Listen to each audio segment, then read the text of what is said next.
বিশ্বময়ী ছড়িয়ে থাকা মাদারল্যান্ড টেলিভিশনের সুপ্রিয় দর্শকবৃন্দ, স্বাগতম বিদ্যুৎ খাত নিয়ে আজকে আমাদের এই বিশেষ অনুষ্ঠানে।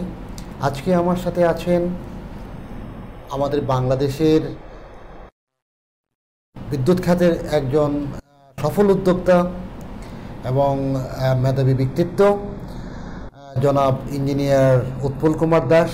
চলুন আমরা জেনে নিই বিদ্যুৎ খাতের বিভিন্ন দিক বিষয়াবলী। ইঞ্জিনিয়ার উৎপল, আপনাকে আমাদের মাদারল্যান্ড টেলিভিশনের এই অনুষ্ঠানে আপনাকে স্বাগত। ধন্যবাদ মাকসুদ ভাই। আপনি বিদ্যুৎ খাতের একজন সফল উদ্যোক্তা হিসেবে আমরা জানি। ইতিমধ্যে আপনি পাওয়ার ট্রেক দেশের স্বনামধন্য একটি বিদ্যুৎ সরবরাহকারী প্রতিষ্ঠান। আমরা আপনার কাছে জানতে চাচ্ছি, প্রথমে আপনার কাছে জানতে চাই আমাদের সামগ্রিক বিদ্যুৎ খাতের বর্তমান অবস্থা সম্পর্কে। ধন্যবাদ মাকসুদ সাহেব আপনাকে। আমি মাদারল্যান্ড টেলিভিশনের আপনাদের এই অনুষ্ঠানে আমাকে আমন্ত্রণ জানানোর জন্য অনেক ধন্যবাদ। বাংলাদেশের পাওয়ার সেক্টরের আজকের যে উৎপাদন ব্যবস্থা, এটা খুবই উৎসাহব্যঞ্জক। আজ থেকে 10 বছর আগে পাওয়ার সেক্টরের টোটাল উৎপাদন ছিল 3,000-3,500 মেগাওয়াট। এখন প্রোডাকশন ক্যাপাসিটি, জেনারেশন ক্যাপাসিটি বাংলাদেশের আপনার 20,000 মেগাওয়াট। তো এই অবস্থাটা দেশের জন্য খুবই আশাব্যঞ্জক। এই 20,000 মেগাওয়াট থেকে অ্যাপ্রক্সিমেটলি 14-15,000 মেগাওয়াট দিনে আমরা ব্যবহার করি। এই সারপ্লাস যে জেনারেশনটা আছে, এটা ইউজ করতে পারি না পারার অনেকগুলো কারণ।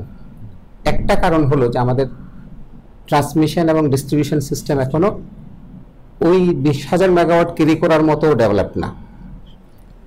আসার কথা হচ্ছে যে এইগুলো নিয়ে কাজ চলছে, বাট আমাদের দেশে প্রজেক্ট শুরু হয়, জানেন তো, প্রজেক্টের আমলাতান্ত্রিক জটিলতা থাকে, সহজে শেষ হয় না।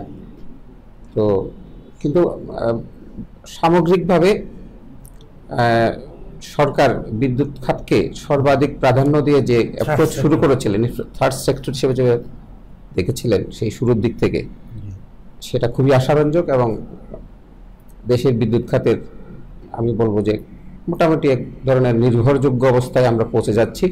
এবং আসার কথা হলো, আমরা অনেকগুলো পাওয়ার প্ল্যান্ট এখনো চলছে, বিশাল মাথারবাড়ি প্রজেক্ট আসছে, আপনার এই যে নিউক্লিয়ার পাওয়ার প্ল্যান্ট আসছে, তারপরে এই ভারত হেভি ইলেকট্রিক 1300 মেগাওয়াট করে কয়েকটা প্ল্যান্ট আমদানি হচ্ছে, ইন্ডিয়া থেকেও আমদানি হচ্ছে। তো ওভারঅল ভালো অবস্থান দিকে যাচ্ছি আমরা। ধন্যবাদ। বর্তমান সরকারের আমরা যেটা লক্ষ্য করছি, জননেত্রী শেখ হাসিনা নেতৃত্বে বর্তমান সরকার অগ্রাধিকার খাতের মধ্যে একটা হলো আমাদের এই বিদ্যুৎ খাত। এবং আমাদের দেশের অনেকগুলি অঞ্চলেই প্রায় 100টার মতো অর্থনৈতিক জোন মাননীয় প্রধানমন্ত্রী ঘোষণা দিয়েছেন। কিন্তু এরই মাঝে আপনি একটু আগে বললেন যে আমাদের 20,000 মেগাওয়াট আমাদের বিদ্যুৎ উৎপাদন ক্ষমতা হয়ে গেছে, আমরা অর্জন করে ফেলেছি, ডিস্ট্রিবিউশন নেই। আপনি কি মনে করেন এই যে আমাদের যে ডিস্ট্রিবিউশন চ্যানেল, সেটার ক্ষেত্রে উত্তরণের উপায়টা কি হতে পারে? দেখেন, 100টা যে জোন হচ্ছে, সব জোন কিন্তু সরকার থেকে বিদ্যুৎ নেবে না।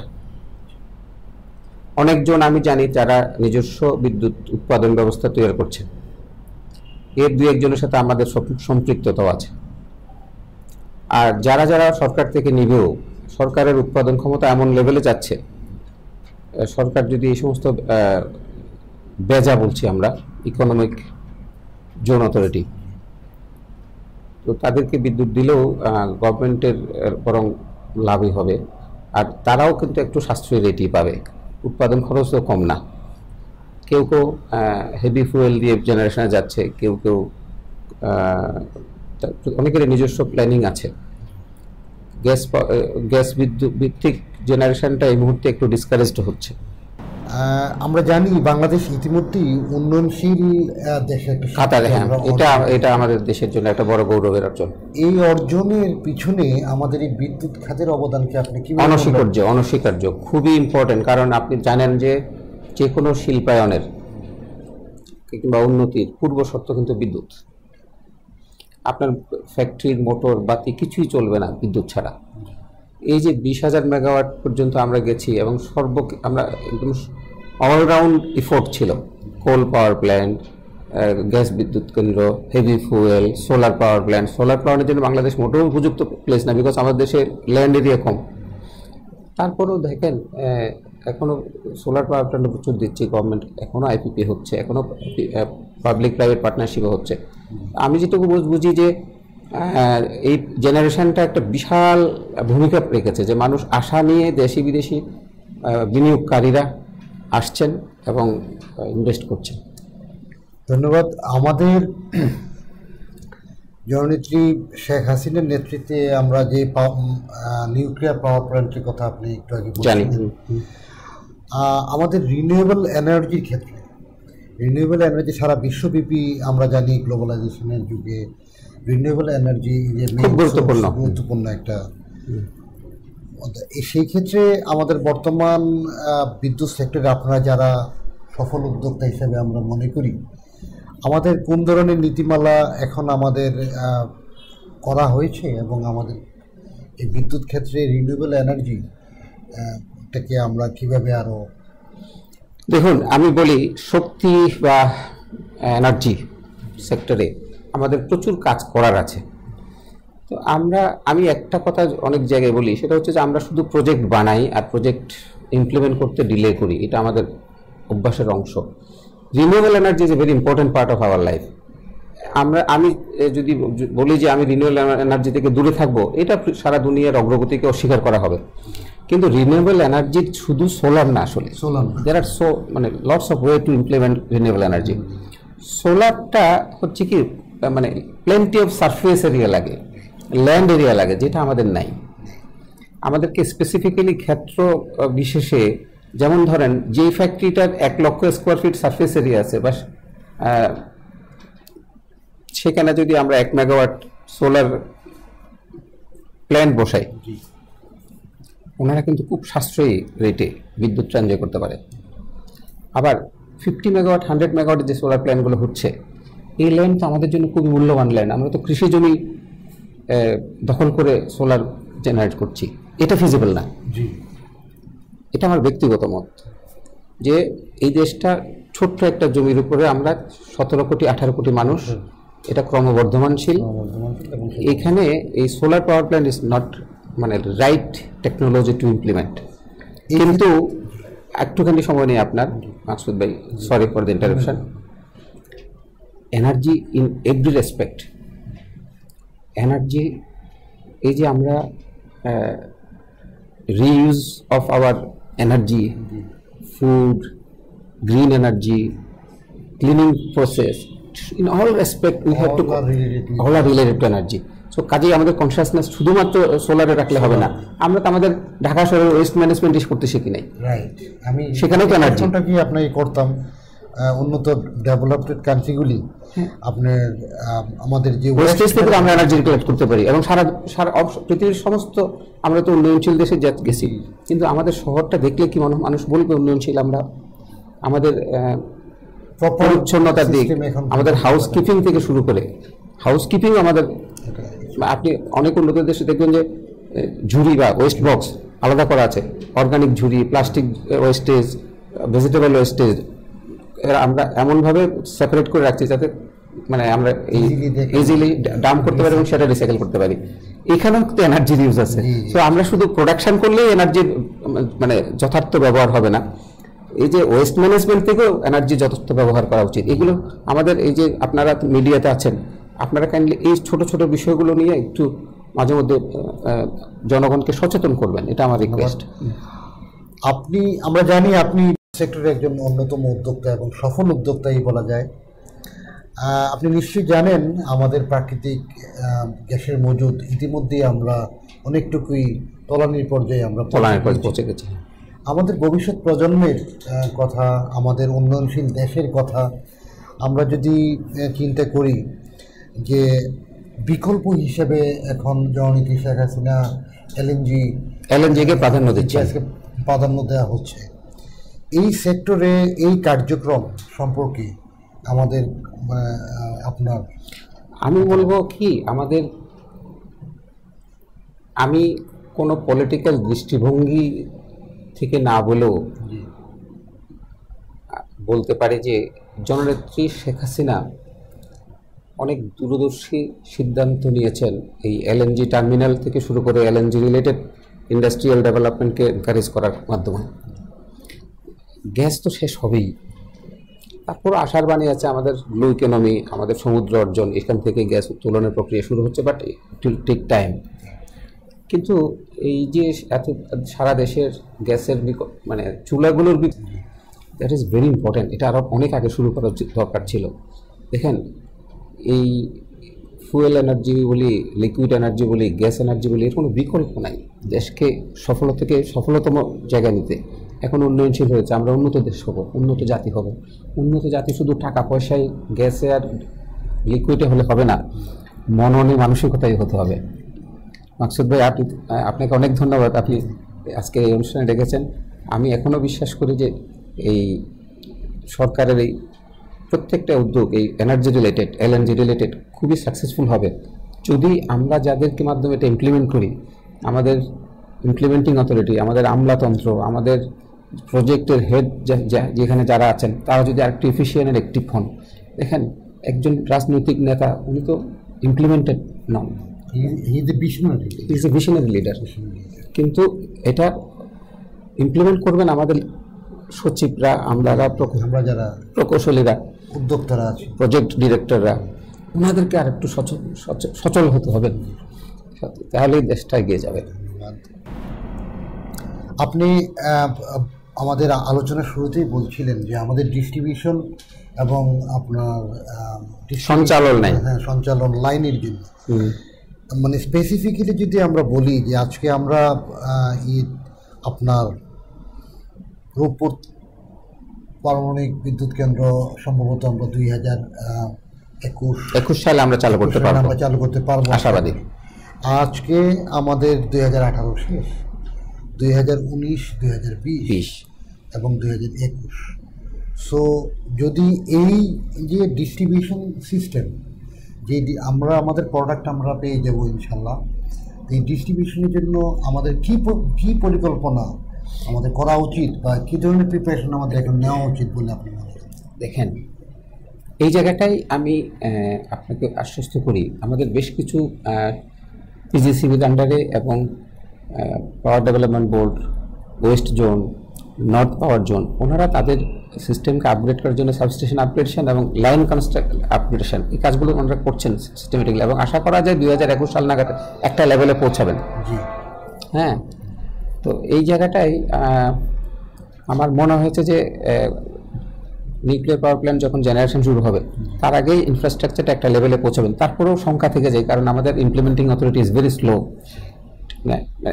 টেন্ডার ওপেনিং, ইমপ্লিমেন্টেশন, তাছাড়া আমাদের এই ডিসিশন মেকিং সিস্টেমগুলো একটু জটিল। আমি একটু ডিটেলস বলবো না, বললে অনেকে অনেক ধরনের মাইন্ড করবেন, কিন্তু আসলে জটিল। আর এই সব দিক সচল না হলে, আপনি দেখেন একটা সাবস্টেশন হলে তার সাথে রিলেটেড লাইনটা না হলে ওই পাওয়ারটা তো যাবে না। ধন্যবাদ। সেক্ষেত্রে ধরেন আমাদের যে ডিস্ট্রিবিউশন চ্যানেল সঞ্চালন উন্নত বিশ্বে যেগুলো আমরা দেখেছি, এখানে ওই মাপে হচ্ছে না। আমি আপনাকে বলি, আন্ডারগ্রাউন্ড লেভেলে আমরা কোনো লং টার্ম আগামী 50 বছর এটা এখনো শুরু, এটা এখানে এক সময় এক একটা আছে, এক সময় এক একটা আছে। হ্যাঁ, এটা একটা সেন্ট্রালাইজড একটা প্ল্যানিং থাকা উচিত। এই জায়গাটায় পাওয়ার সেলের যারা কাজ করেন তাদেরকে একটু রিচার্জের জায়গাটায় বেশি স্ট্রং হতে হবে। এখানে দুর্বলতা আছে পাওয়ার সেলের, এনার্জি মিনিস্ট্রির, আর অথরিটি হয়ে গেছে অনেক। ঢাকা শহরে দুটো অথরিটি, ডিপিডিসি আর ডেস্কো, দুইটা অথরিটির দুরকম প্ল্যানিং, এবং তারা যেই প্ল্যানিংটা করে যাচ্ছেন আজকের চিফ ইঞ্জিনিয়ার কিংবা আজকের পিএমডি, নেক্সট চিফ ইঞ্জিনিয়ার বা পিএমডি এসে সেটা ইমপ্লিমেন্ট করছে এরকম দেখা যায় না। এটা খুবই অ্যালার্মিং এবং সামগ্রিক না, এবং ঢাকা শহর তো অনেক কারণেই আমরা মানে প্রতিবন্ধকতা হই, তার মধ্যে ইলেকট্রিসিটি লাইন উপর সাথে ওই যে আপনি দেখবেন ডিশের লাইন, বাঞ্চ অফ কেবল চাই, ইন্টারনেট লাইন। তো এই এত হেফাজত সিস্টেমের ভিতর দিয়ে যাওয়া, এগুলো অনতিবিলম্বে এগুলো নিয়ে মানে সমন্বিত কাজ করা দরকার। তা না হলে এই শহর সহজে পরিত্রাণ দিবে না আমাদের। আপনি একটা ইন্টিগ্রেটেড সিস্টেম থাকা উচিত, থাকা উচিত, কনসার্ন অথরিটি থাকা উচিত, পাবলিক সার্ভিস দিয়ে। দেখেন সিটি গভর্নমেন্ট সহজে হবে না, আমি যেটুকু বুঝি রাজনীতিকদের কথাবার্তায়, অন্তত পিডব্লিউডি হোক, এমন একটা গভর্নমেন্ট অথরিটি থাকুক যারা এই সিটি কর্পোরেশনকে, ওয়াসাকে, পেট্রো বাংলাকে, তিতাসকে মানে সিনক্রোনাইজ করে একই সিস্টেমে কাজগুলো ইমপ্লিমেন্ট করতে পারে। তাতে ডিপিডিসি ডেস্কও থাকবে, তাতে হবে কি যে একবার কাটাকুটি হবে, বারবার হবে না। এটা মধ্যমেয়াদী দীর্ঘমেয়াদী প্ল্যানিংগুলো থাকলো এক্স্যাক্টলি। এবং আমাদের সাবস্টেশনগুলো ঢাকা শহরগুলো সব আন্ডারগ্রাউন্ডে চলে যাওয়া উচিত, কেবল লাইনগুলো আন্ডারগ্রাউন্ডে চলে যাওয়া উচিত। সো আমরা এই যখন দেখতে পাই যে ধরেন আমাদের ইন্ডাস্ট্রিয়ালাইজেশনের ক্ষেত্রে বড় ফ্যাক্টর হলো যে আপনার এই ডিস্ট্রিবিউশন এবং সাবস্টেশন এবং আপনার কন্ডাক্টর, এই ধরনের বিভিন্ন ধরনের কেবল। আমাদের এই যে আপনার সহায়ক যে সেক্টরগুলি ডেভেলপ হচ্ছে, এইগুলির ক্ষেত্রে বিদ্যুৎ সেক্টরকে সাপোর্ট দেওয়ার জন্য আমরা জেনারেশনের মধ্যে আমরা এখন অনেকটুকুই আমরা সফলতা অর্জন করেছি, 20,000 মেগাওয়াট। দেন আমরা যখন রূপপুর পাওয়ার প্ল্যান্ট চলে আসবে তখন ইট উইল বি 45,000 মেগাওয়াট। আমাদের এই বাই প্রোডাক্ট যে আদার ইন্ডাস্ট্রিগুলো, আমি এই জায়গাটায় আপনার একটু, আমরা কি এখনো চায়নার উপর ডিপেন্ডেন্ট? আমরা এখনো চায়না এবং ইন্ডিয়ার উপর ডিপেন্ডেন্ট। ট্রান্সফরমার সেক্টরে বেশ কিছু বড় বড় উদ্যোক্তা প্রতিষ্ঠান যেমন প্রাণ, আরএফএল, কনফিডেন্স, যমুনা গ্রুপ, এরকম বড় পাওয়ার ট্রেক, আরও এনার্জি প্যাক, অনেক বড় বড় প্রতিষ্ঠান আছে। এটা শুধু ট্রান্সফরমার বানালে তো হবে না, অনেক হার্ডওয়্যারস লাগে, অনেক টেকনোলজিক্যাল সাপোর্ট লাগে। এই জিনিসগুলো আমরা ইন্ডিয়া কিংবা চায়না থেকে পাচ্ছি। তো এই জায়গাটাই আমাদের উদ্যোক্তাদের আরও একটু ভেবেচিন্তে এগিয়ে আসা উচিত এবং এই সমস্ত জায়গায় আরও কাজ করা উচিত। কিন্তু একটা জায়গায় সরকার তো আসলে আমি বলবো যে অভিভাবকের ভূমিকায় যতটা স্ট্রং থাকা উচিত সরকার নাই, সরকার অ্যাবসলিউটলি নাই। সরকার তো পলিটিক্যাল লিডারের কথা বলছি না, কিন্তু এনার্জি মিনিস্ট্রি, পাওয়ার সেল যারা এই সাপোর্টগুলো তৈরি করবেন, আমি দেখেছি এমন সচিবও দেখেছি যে ইন্ডাস্ট্রিয়াল ব্যক্তিদের এনে, ভাই তোমরা এটা করো, আমাদের দেশে লাগবে, কত বিদেশ থেকে আনবো। এখন তো উল্টা হয়, আপনার কোনো নীতিমালা নাই। কিছু টেন্ডার টেন্ডার হচ্ছে, কিছু টেন্ডার নর্মাল টেন্ডার হচ্ছে, কিছু আবার ডিপিএম হচ্ছে। ডিপিএমে আপনি যে ট্রান্সফরমারটা 4.5 লাখ টাকা কিনছেন, টেন্ডারে সেটা 3 লাখ টাকা কিনছেন, তাহলে 1.5 লাখ টাকা গভর্নমেন্ট যেটা এক্সট্রা পাচ্ছে সেটা যায়, তারপর লস করে কেন? আবার ঠিক আছে 3 লাখ টাকা কিনছে, 3 লাখ টাকা যে জিনিসটা নিচ্ছেন সেটা যথেষ্ট প্রসিডিওর মেনে নেওয়া হচ্ছে না। এই জটিলতাগুলো আছে।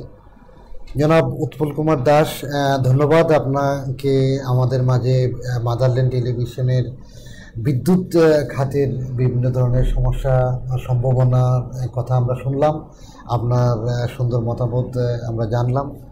আমাদেরকে সময় দেওয়ার জন্য আপনাকে অসংখ্য ধন্যবাদ। মাকসুদ ভাই আপনাকে ধন্যবাদ, মাদারল্যান্ড টিভিকে ধন্যবাদ, মাদারল্যান্ড টিভির উদ্যোক্তা আমার বন্ধু সৈয়দ রানা মুস্তফি সাহেবকে ধন্যবাদ, আপনাদের পুরো টিমকে, মাদারল্যান্ড টিভি পরিবারের সকল সদস্যকে ধন্যবাদ। প্রিয় দর্শক, এতক্ষণ পর্যন্ত আপনারা শুনছিলেন বাংলাদেশের বিদ্যুৎ খাতের একজন সফল উদ্যোক্তা, পাওয়ার ট্রেক গ্রুপের সম্মানিত managing director and CEO engineer Utpal Kumar দাসের সাবলীল বাংলাদেশের বিদ্যুৎ সেক্টর নিয়ে ওনার আমাদের সম্ভাবনা, ওনার প্রস্তাবনা, ওনার চিন্তা ভাবনা। আশা করি আপনারা সবাই আমাদের মাদারল্যান্ড টেলিভিশনের সাথেই থাকুন এবং অগ্রসর থাকুন। সবাইকে ধন্যবাদ।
বাংলাদেশের প্রাচীনতম, সর্বাধিক প্রচারিত ও সবচেয়ে প্রভাবশালী অর্থনীতির কাগজ অর্থকথা।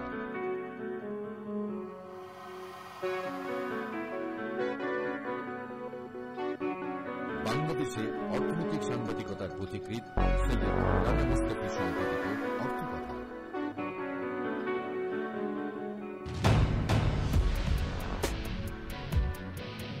Arthakatha, the national business magazine of Bangladesh.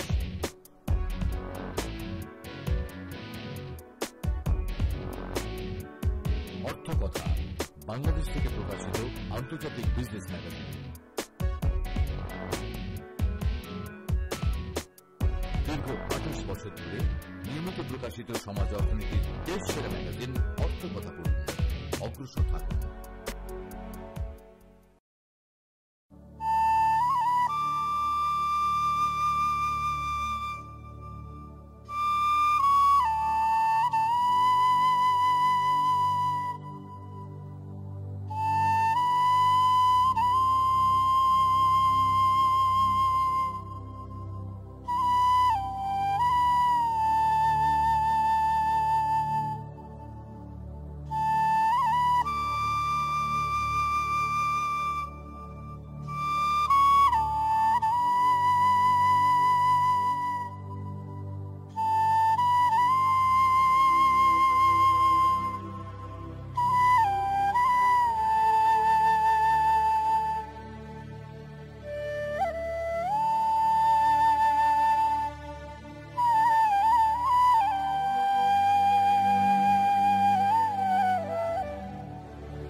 দীর্ঘদিন পর শেখ হাসিনা প্রবাস থেকে দেশে ফিরলেন।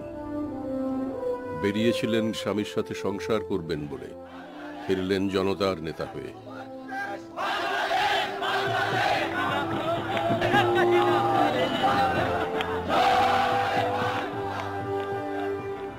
এই সেই জনপদ যেখানে একদিন মানুষ সমস্ত বিভেদ ভুলে স্বাধীনতার যুদ্ধে ঝাঁপিয়ে পড়েছিল।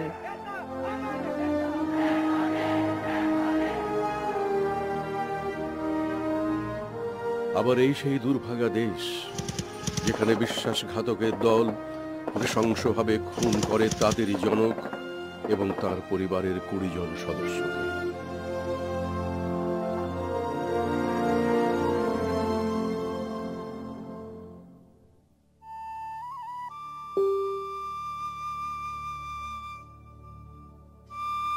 একটি দেশ, একটি পরিবার।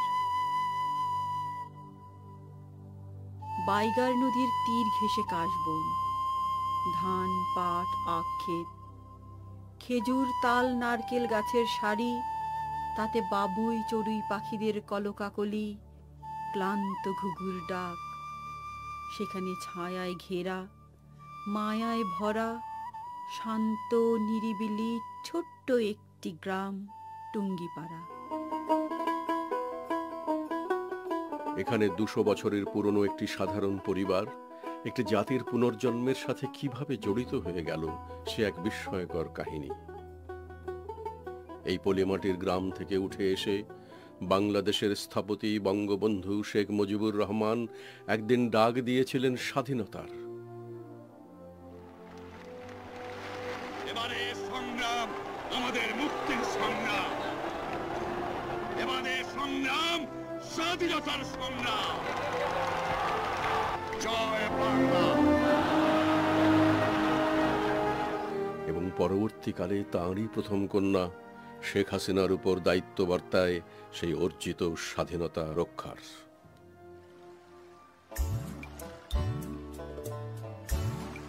নদী বিধৌত পলি, বর্ষার কাদামাটি আর হেমন্তের কাশফুল বুকে নিয়ে এখানেই 1947-এর 28শে সেপ্টেম্বর জন্মগ্রহণ করেন শেখ হাসিনা। শৈশবে দাদার আদরে, দাদির স্নেহে প্রকৃতির কোলে বেড়ে ওঠেন বঙ্গবন্ধুর আদরের হাসু।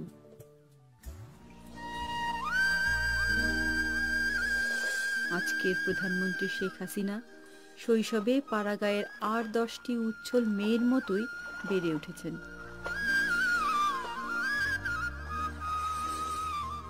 একটু বড় হলে 1956 সালে পিতা শেখ মুজিব তার পরিবারকে ঢাকায় নিয়ে আসেন। তিনি শেখ হাসিনাকে নারিন্দা নারী শিক্ষা মন্দিরে 3য় শ্রেণীতে ভর্তি করিয়ে দেন। দাদা ঠিক করলেন, কারণ অনেকদিন আব্বার কোনো খবর পাচ্ছিলেন না, তুমি ঠিক করলেন ঢাকা আসবেন। তা আমাদের তো নৌকা ছিল, নৌকাই বেশি যাতায়াত। তো দাদা যে নৌকাটা একটা নতুন বড় নৌকা বানালেন, আমি আর কামাল আমাদের দুজনকে দাঁড় করালেন যাতে নৌকার মধ্যে আমরা হাঁটতে চলতে পারি। 3 দাঁড়ের নৌকা, এবং ওই নৌকায় করেই কিন্তু আমাদেরকে নিয়ে ঢাকায় আসলেন। তবে 56 সালে আব্বা যখন মন্ত্রী হলেন তখন ওই নারী শিক্ষা মন্দিরে ক্লাস 3তে আমাকে ভর্তি করে দেওয়া হলো। শেখ হাসিনা কৈশোরেই যেমন দেখেছেন পাকিস্তানি স্বৈরশাসক কর্তৃক বাবার উপর নির্যাতন, তাকে জেলে বন্দি করা, তেমনি দেখেছেন ছোট ছোট ভাই বোনদের নিয়ে তার মায়ের বেঁচে থাকার সংগ্রাম। আমাদের জীবনটা এরকম ছিল যে যখন স্কুলে পড়ি তখন স্কুল থেকেও জেল গেটে যেতে হতো আব্বাকে দেখতে। আবার যখন কলেজে পড়ি বক্সিবাজার থেকে তো রিক্সায় করে সোজা জেল গেটে আব্বার সঙ্গে যে ইন্টারভিউ থাকতো ওখান থেকেই যেতাম। 6 দফা যখন দিলেন তারপরে তো আমি কলেজ ভিপি হলাম। তো ওখান থেকে পাশ করে ইন্টারমিডিয়েট পাশ করে আমি ইউনিভার্সিটিতে ভর্তি হলাম, এবং ইউনিভার্সিটিতে তখন তো পুরোদমে ছাত্র রাজনীতির সাথে জড়িত। মানে বন্দী হবার একটা যে অভিজ্ঞতা সেটা আমার কলেজ জীবন থেকেই। শেখ হাসিনা আরও দেখেছেন গণজোয়ারের ভেতর থেকে বাবাকে বঙ্গ জনপদের বন্ধু হয়ে ওঠা। এভাবেই মানুষের সংগ্রামে বাবা মায়ের নেতৃত্বকে খুব কাছে থেকে দেখে স্বাধীনতার জন্য লড়াইয়ের ইচ্ছা তার মনেও জাগতে থাকে। মামলা যখন চলছে আপনি জানেন যে, আর সেই সময় কিন্তু এদিকে আন্দোলনও খুব তুঙ্গে। ছাত্র সংগ্রাম পরিষদ বা হওয়ার আগের থেকে কিন্তু আমরা আন্দোলনে খুব সক্রিয় ছিলাম। এরপরে ছাত্র সংগ্রাম পরিষদ হলো 6 দফা 11 দফা। তো ওই সময় আব্বার সঙ্গে কারাগারে আমরা যে দেখা করতে যেতাম, জেলখানা মানে মামলা শুরু হওয়ার পর ওই ক্যান্টনমেন্টেই ওনাকে একটা সমস্ত আসামিদের একটা অফিসার্স মেসে রাখা হয়েছিল। সেখানে টিনের একটা ব্যারাক আর এপাশে একটা ছোট বিল্ডিং, সেখানে ওনাকে একদম একা রাখা হতো। তো প্রথম ওখানে যে ওনার সঙ্গে সাক্ষাৎ করার সুযোগ পাই। ছোট্ট একটা কামরা, চারিদিকে মানে দরজার কাচের মধ্যে লাল রং লাগানো, ওই অবস্থা একটা ওনাকে রাখা হতো ওখানে। তো আমি যখন ওখানে যেতাম তো স্বাভাবিকভাবে কিছু বাইরের যে অবস্থাটা এ ব্যাপারে ওনার সঙ্গে মা সবসময় জানাতেন, আমরা বলতাম। তো কখন কি করতে হবে, অনেক সময় উনি কী স্লোগান দিতে হবে, কী করতে হবে সেই নির্দেশনাগুলো কিন্তু দিতেন। আমি একটা ছোট খাতার মধ্যে সব লিখে নিয়ে আসতাম, এবং সেগুলি এসে আমাদের যে সংগ্রাম পরিষদে মিটিং হতো বেশিরভাগই আমরা এখন যে জোহর হল, ওটা তখন ছিল ইকবাল হল। ইকবাল হল একটা পুকুর পাড়, সেখানে ছোট্ট একটা গাছ ছিল, একটা কৃষ্ণচূড়া গাছ ছিল। ওই গাছের নিচে বসে বসে অনেক সময় মিটিং করেছি, এবং তখন কী কী নির্দেশনা সেগুলি জানাতাম। তাছাড়া মা ছাত্রলীগের সঙ্গে সবসময় একটা যোগাযোগ, তারা আসতো গোপনে দেখা করে দিত, তখন জরুরি নির্দেশনাগুলি দিয়ে দিতেন। 66 সালে 6 দফা আন্দোলনের সময় পাকিস্তানি শাসকেরা আগরতলা ষড়যন্ত্র মামলা দায়ের করে। সে বছরই তিনি ঢাকা বিশ্ববিদ্যালয়ে ভর্তি হন, এবং পরের বছর 17 নভেম্বর পরমাণু বিজ্ঞানী এম এ ওয়াজেদ মিয়ার সঙ্গে বিবাহ বন্ধনে আবদ্ধ হন। শেখ মুজিব তখনও জেলে। বঙ্গবন্ধু সহ আরো 34 জন অভিযুক্ত তখন বন্দি জীবন যাপন করছেন। দেশে আগরতলা ষড়যন্ত্র মামলার বিরুদ্ধে গণ আন্দোলন আইয়ুব শাহের বিরুদ্ধে গণ অভ্যুত্থানে পরিণত হয়। আইয়ুব রাওয়ালপিন্ডিতে গোল টেবিল বৈঠক ডাকেন। বঙ্গবন্ধুকে প্যারোলে মুক্তি দিয়ে সেই বৈঠকে যোগ দেওয়ার আমন্ত্রণ জানানো হয়। বঙ্গবন্ধুকে প্যারোলে রাওয়ালপিন্ডিতে না যাওয়ার জন্য মায়ের গোপন নির্দেশনা জেলে পৌঁছে দেন শেখ হাসিনা। আগরতলা মামলা তুলে নিতে বাধ্য হন আইয়ুব সরকার। এভাবেই স্বায়ত্তশাসনের আন্দোলনে নিজের অজান্তে তরুণী শেখ হাসিনা জড়িয়ে পড়েন। मगरबी पाकिस्तान में दिन के 2 और मशरकी पाकिस्तान में 3 बजे चंद लम्हे बाद सदर पाकिस्तान फील्ड मार्शल मोहम्मद अयूब खान कौम से खिताब फरमाएंगे। बिस्मिल्लाहिर्रहमानिर्रहीम। मेरे अजीज हमवतनों, अस्सलाम वालेकुम।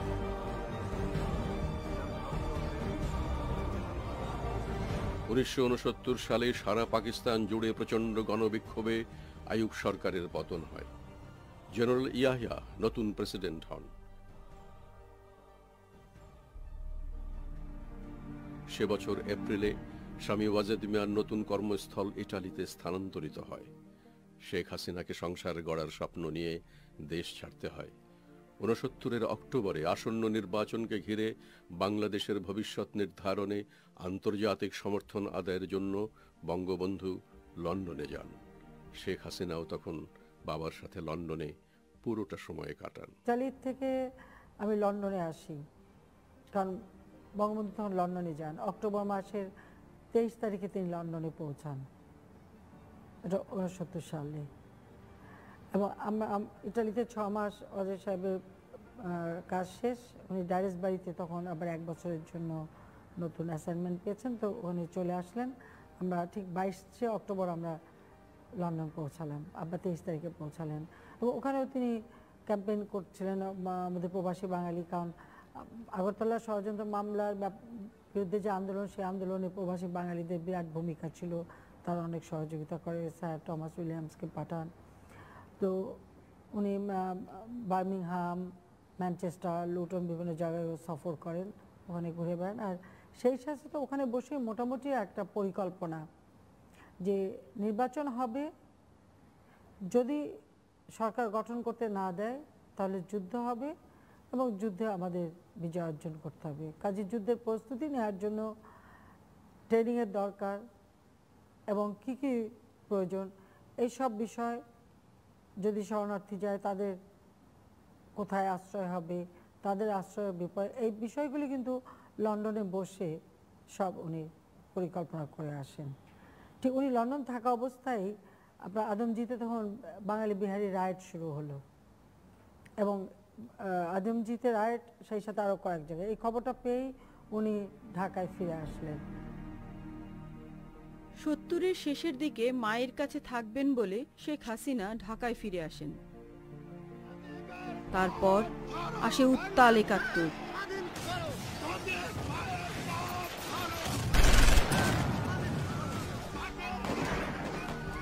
25শে মার্চ রাতে বঙ্গবন্ধু স্বাধীনতার ঘোষণা দেওয়ার পরপরই গ্রেফতার হন।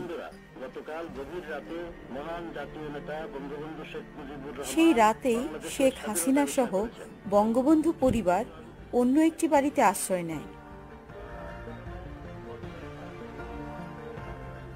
এভাবে ঢাকার কয়েকটি বাড়িতে আত্মগোপনের পরেও তারা পাকিস্তানি সেনাদের হাতে বন্দী হন। তাদেরকে ধানমন্ডির পুরনো 18 নম্বর সড়কের 26 নম্বর বাড়িতে আটকে রাখা হয়। আমরা ভিতরে ওখানে বন্দী, গাড়িতে গুলি করেছে, মানুষ মারা গেছে, অথবা গুলি লাগা অবস্থায় চিৎকার করছে পানি পানি বলে, আমরা মানে চোখের সামনে আমাদের দেখতে পাচ্ছি, কিছু করার নেই। গাড়িতে গুলি করছে, হয়তো মারাই গেছে, ওই যে হর্নের উপরে পড়ে গেছে, গাড়িতে হর্ন বেজেই যাচ্ছে, লাইট জ্বালানো, উপর থেকে ওরা গালি দিচ্ছে, এই বাতি বন্ধ কর, কে বন্ধ করবে, যে বন্ধ করবে সে তো মৃত গুলি খাওয়া অবস্থায়। তা তো বাতি বন্ধ করারও, গাড়ির লাইট বন্ধ করারও উপায় নাই, হর্নও বন্ধ করার উপায় নেই, কিন্তু ওরা গালি দিচ্ছে সমানে। এই সমস্ত মানে ভয়াবহ চিত্র আমাদের দেখতে হচ্ছে। আর মাটির নিচে ট্রেন্স করে রেখেছিল, যখন এয়ার রেড হতো ওরা সবাই ট্রেন্সের মধ্যে চলে যেত। তো এইভাবে পুরা যুদ্ধটা আমরা ওখানে বসে বসে দেখেছি, যে মানে এয়ার রেড যখন হলো, বঙ্গভবন আক্রমণ করলো, ডগ ফাইট যেটা হলো, পুরোটা কিন্তু আমরা ওখানে বসে বসে দেখেছি।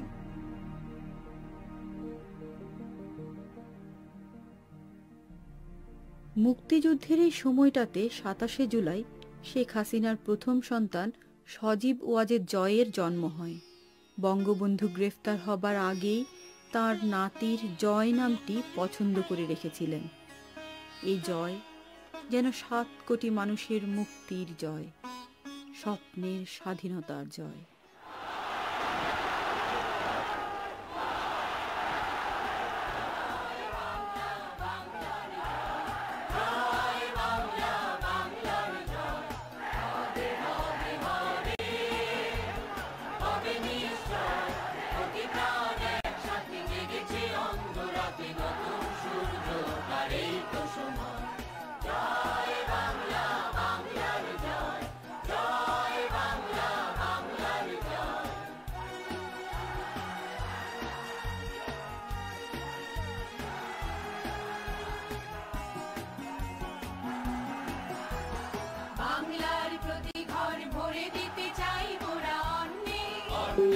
আমাদের রক্ত টগবগ দুলছে মুক্তির দীপ্ত তারুণ্যে,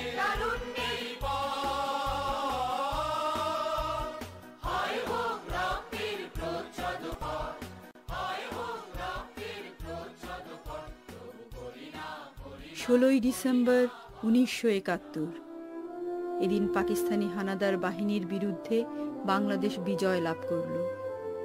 পরদিন বঙ্গবন্ধু পরিবারের বন্দী দশার অবসান হয়।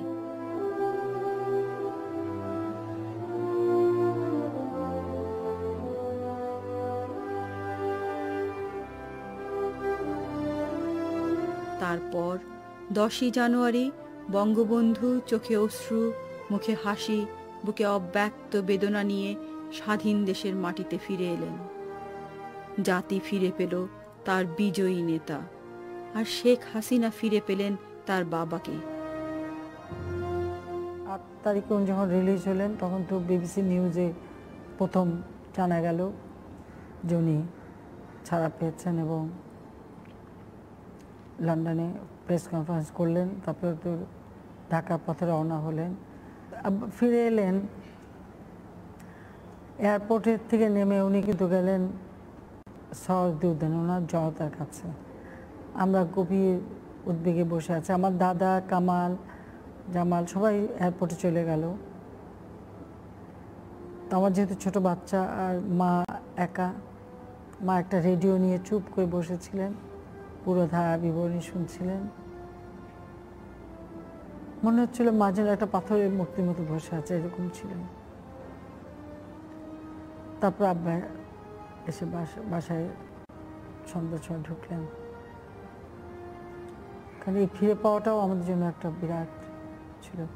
কাজে 10ই জানুয়ারি তবে এটি বলবো যে আব্বা মানুষকেই তো ভালোবাসতেন, তাই সবার আগে মানুষের কাছেই গেলেন। আমরা কিন্তু পরিবাররা পরে পেলাম ওনাকে। আমার জীবনের স্বাদ আজ পূর্ণ হয়েছে, আমার বাংলা মানুষ আজ মুক্ত হয়েছে। বরের থেকে লক্ষ বরের কণ্ঠস্বরের ধ্বনি প্রতিধ্বনি আকাশে বাতাসে ওঠে রুনি। বাংলাদেশ আমার বাংলাদেশ, বাংলাদেশ আমার বাংলাদেশ। 1972 সালের 9ই ডিসেম্বর শেখ হাসিনা এবং ওয়াজেদ মিয়ার দ্বিতীয় সন্তান সাইমা ওয়াজেদ পুতুলের জন্ম হয়।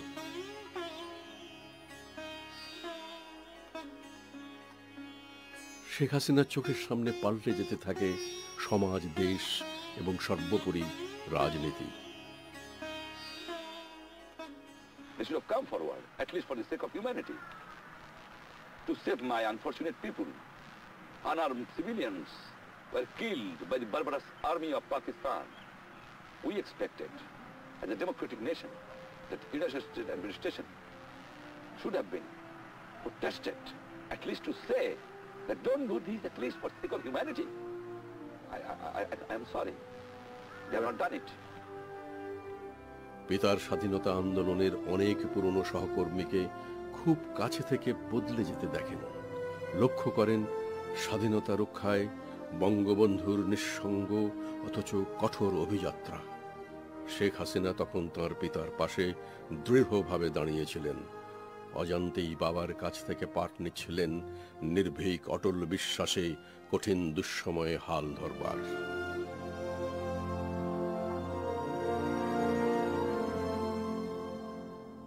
You are a very powerful country. I know that. But power comes from the people, you remember it. You have a sufficient force in Vietnam. What you have done? You have fought. You have fought. You have failed to conquer it. Your big people are against it. Who can produce the best mechanized army in the world? American government. But you have sent everything to the Vietnam. Is it possible for you to conquer it? No. আমাদের জীবনটা এমন যে রাজনীতি আর আমাদের জীবন আলাদাভাবে দেখার কিছু ছিল না। কাজে অনেক সময় অনেকে জিজ্ঞেস করে আপনি কবে রাজনীতিতে ঢুকলে, আমরা সেটা তো জানি না, বোধহয় জন্মলগ্ন থেকেই। সত্যি এটা হলো বাস্তবতা। তো এটাকে কখনো আলাদাভাবে আমরা দেখতে পাই। আমাদের চিন্তা চেতনা সব সময় এই দেশকে ঘিরে, মানুষকে ঘিরে, যেটা আব্বার কাছ থেকে শেখা। আমাদের আলোচনা ভোরবেলা যখন আমরা আব্বার রুমে বসে আমরা চা খেতে যেতাম সবাই, তখন ওই পত্রিকা নিয়ে যখন বসা হতো তখন ওই আমরা কে কোনটা পড়ি আব্বা এটা খুব দেখতেন। কাজে ওই ঘুরে ফিরে সেই রাজনৈতিক আলোচনাটাই আসতো। এরই মধ্যে 1975 সালের 30শে জুলাই জয়, পুতুল ও বোন রেহানাকে সঙ্গে নিয়ে শেখ হাসিনা ওয়াজেদ মিয়ার কর্মস্থল জার্মানির ফ্রাঙ্কফুর্টে যান। কিন্তু 2 সপ্তাহ যেতে না যেতেই আসে সেই ভয়াল 15ই আগস্ট। শেখ হাসিনা তখন ব্রাসেলসে। সেদিন সকালে জার্মানির বাংলাদেশ দূতাবাস থেকে আসে একটি ফোন কল। শেখ হাসিনার মাথায় আকাশ ভেঙে পড়ে।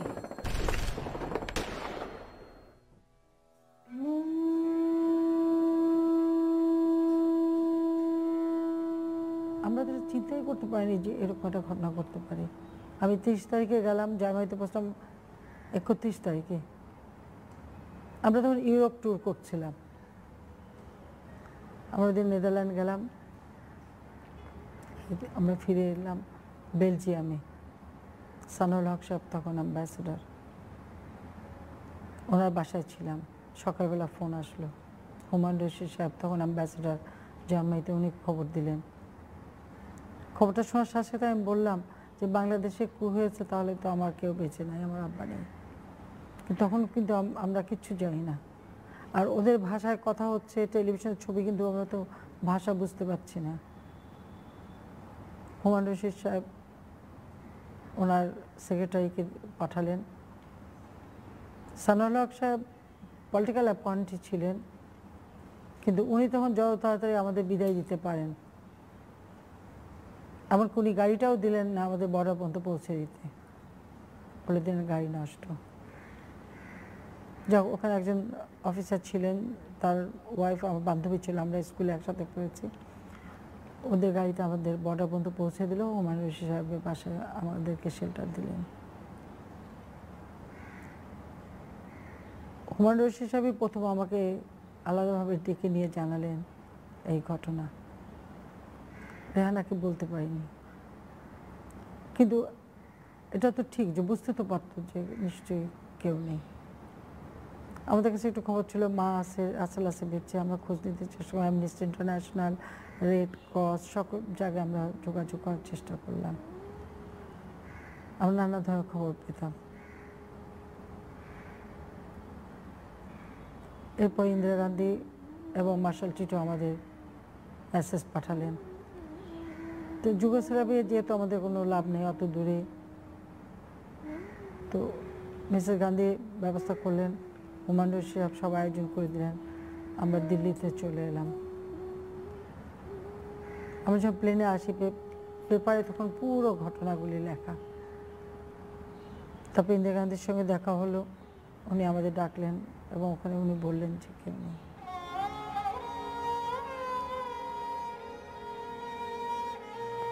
Reports from India tonight say as many as 200 people have been killed in Bangladesh in the aftermath of a pre-dawn coup in which President Mujibur Rahman was shot to death in the presidential palace. The Bangladesh Prime Minister and 2 of his nephews also lost their lives. The newly installed president, Kamdakir Mushtaq Ahmed, is thought to be relatively pro-Western. He changed the name of the country from the People's Republic of Bangladesh to the Islamic Republic of Bangladesh.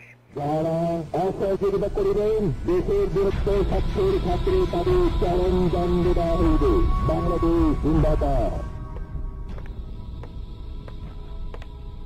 15ই আগস্টের পর রাতারাতি পাল্টে যেতে থাকে 7 কোটি মানুষের সোনার বাংলা। বঙ্গবন্ধুর বিশ্বাসঘাতক মিত্র মুশতাককে ক্ষমতায় বসানো হয়। তার সঙ্গে থাকে খুনি কর্নেল ফারুক, মেজর ডালিম সহ একদল সামরিক অফিসার। জিয়াউর রহমান হন সেনাপ্রধান আর খন্দকার মোশতাক আহমেদ হন রাষ্ট্রপতি। পর্দার আড়ালে চলতে থাকে একটার পর একটা সামরিক অভ্যুত্থান। সেই সময়ে 3রা নভেম্বর ঢাকা কেন্দ্রীয় কারাগারে 4 জাতীয় নেতা সৈয়দ নজরুল ইসলাম, তাজউদ্দিন আহমেদ, ক্যাপ্টেন মনসুর আলী ও AAHM কামরুজ্জামানকে হত্যা করা হয়। পরে মুশতাককে সরিয়ে ঘাতকেরা বিচারপতি সাইমকে প্রেসিডেন্ট পদে বসায়। 1977 সালের 29 এপ্রিল জিয়াউর রহমান নিজেকে রাষ্ট্রপ্রধান ঘোষণা করেন এবং পরে 5ম সংশোধনী দ্বারা সংবিধান থেকে ধর্মনিরপেক্ষতার ধারা বাতিল করেন। 75-এর অগাস্ট থেকে 81-র মে, এই 6 বছর শেখ হাসিনা ইন্দিরা গান্ধীর সহায়তায় স্বামী, সন্তান ও বোন শেখ রেহানাকে নিয়ে নয়াদিল্লিতে কাটান। আসলে আমরা দুটো বোন যখন একসাথে হতাম, রেহানা যদিও আমার খুবই ছোট, কিন্তু সবসময় একটা প্রতিজ্ঞা আমরা করতাম যে যেভাবে হোক এই হত্যার বিচার করতে হবে আর দেশের মানুষের জন্য কিছু করতে হবে।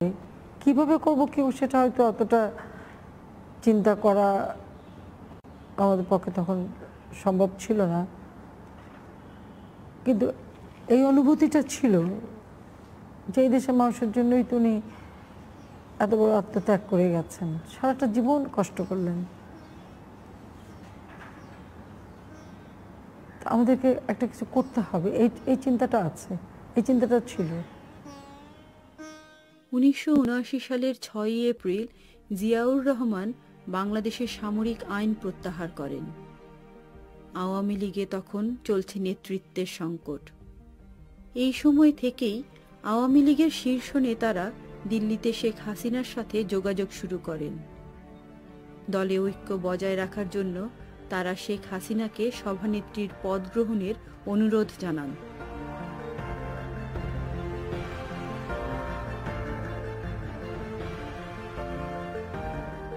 একাশি সনে আমাদের সম্মেলন, সেই সম্মেলনের মধ্যে আমাদের দ্বিধা বিভক্তির একটা সম্ভাবনা দেখা দিয়েছিল। আমরা নেতা নির্বাচনে একমত হতে পারছিলাম না।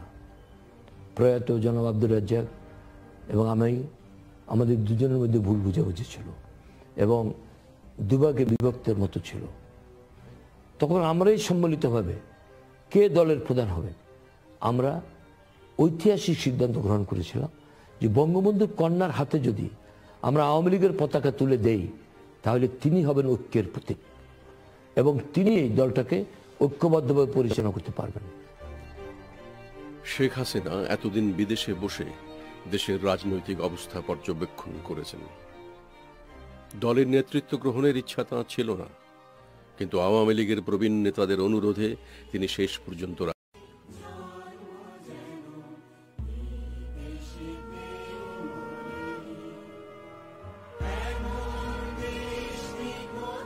1981 সালের 17ই মে তিনি ঢাকায় ফিরে আসেন। লক্ষ লক্ষ মানুষ সেদিন শেখ হাসিনার এই প্রত্যাগমনকে স্বাগত জানায়। 81 সালে কেউ চিন্তা করেছিল যে বাংলাদেশ আওয়ামী লীগ কোনোদিন আর ক্ষমতায় আসবে? কেউ চিন্তা করেছিল যে আওয়ামী লীগ, বঙ্গবন্ধুর নাম এই দেশে আবার এইরকম স্বাধীনভাবে উচ্চারিত হবে? কেউ ভেবেছিল যে বাংলাদেশে জয় বাংলা, জয় বঙ্গবন্ধু আজকের মতো এরকম উচ্চারিত হবে সরবে, গর্বের সাথে?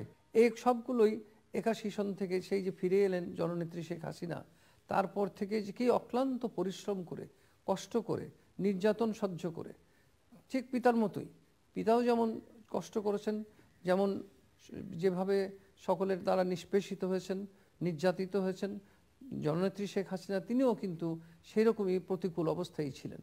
সেই প্রতিকূল অবস্থায় শুধু এর মধ্যে নয়, শত্রুর কাছ থেকে নয়, অর্থাৎ সরকারের কাছ থেকে নয়, আশেপাশে শত্রু, নিজেদের মধ্যে বিভেদ, সব কিছুকে তিনি একত্র করে ভুলিয়ে দিয়ে আবার দলকে সুগঠিত করে সাধারণ মানুষের মধ্যে আওয়ামী লীগ এবং বঙ্গবন্ধুর যে চেতনা, মুক্তিযুদ্ধের যে চেতনাগুলো, সেই মূল্যবোধগুলোকে তিনি ফিরিয়ে নিয়ে এসেছেন।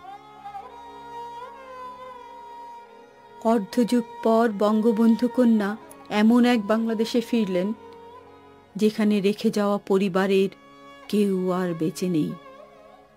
নেই স্বপ্নের গণতন্ত্র, ছুঁড়ে ফেলা হয়েছে ধর্মনিরপেক্ষতা ও সমাজতন্ত্র।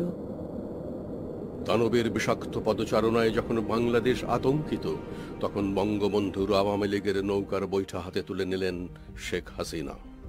বাংলার মানুষ আবার আশায় মুখ বাঁধল। শেখ হাসিনাই একদিন ৩০ লক্ষ শহীদের আকাঙ্ক্ষা বাংলার মাটিতে বাস্তবায়ন করবেন।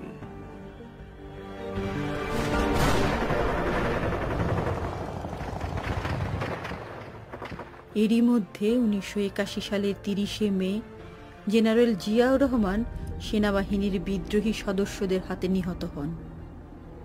তারপর ৮২ সালের ২৪শে মার্চ ক্ষমতা নিলেন আরেক সামরিক শাসক জেনারেল এরশাদ। ক্ষমতায় আসার সাথে সাথে আগের মতোই সারা দেশে রাজনৈতিক কার্যকলাপ, মিছিল, মিটিং সব নিষিদ্ধ হলো।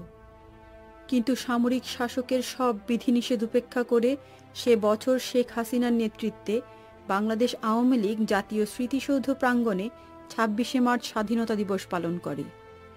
শেখ হাসিনা সেদিনের সভায় প্রথম স্লোগান তোলেন, এ সামরিক শাসন মানি না, মানব না। ১৯৮৩ জানুয়ারি মাসে শেখ হাসিনার নেতৃত্বে অন্যান্য বিরোধী দলের সমন্বয়ে ১৫ দলীয় ঐক্যজোট গঠন করে সামরিক শাসন বাতিলের ডাক দেয়া হয়। পুনর্গঠিত আওয়ামী লীগ বাংলাদেশের রাজনীতিতে গণতান্ত্রিক শাসন ব্যবস্থা ফিরিয়ে আনার জোর চেষ্টা শুরু করে।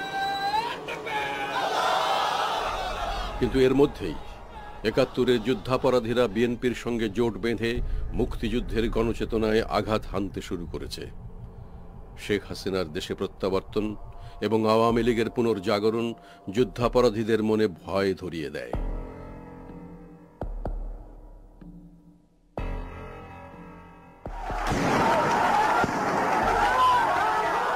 তারা ১৯৮৪ সালের ১৫ই আগস্ট বঙ্গবন্ধু হত্যা দিবসে ঢাকার বায়তুল মোকাররম প্রাঙ্গণে বোমা হামলা করে শেখ হাসিনার প্রাণনাশের চেষ্টা চালায়। সে বছরই ১৮ই সেপ্টেম্বর সুপ্রিম কোর্ট আইনজীবীদের সমাবেশে শেখ হাসিনা ৭৫ পরবর্তী সকল সরকারকে অবৈধ ঘোষণা করেন। সারা দেশে শুরু হয় এরশাদ বিরোধী আন্দোলন।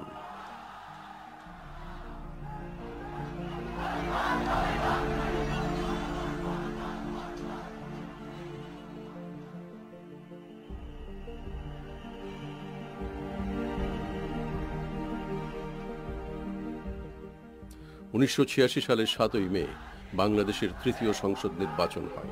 শেখ হাসিনা সংসদে বিরোধী দলীয় নেতা নির্বাচিত হন। দেশব্যাপী চলতে থাকে এরশাদ বিরোধী আন্দোলন। শেখ হাসিনাকে ১০ই ডিসেম্বর পর্যন্ত গৃহবন্দী করে রাখা হয়।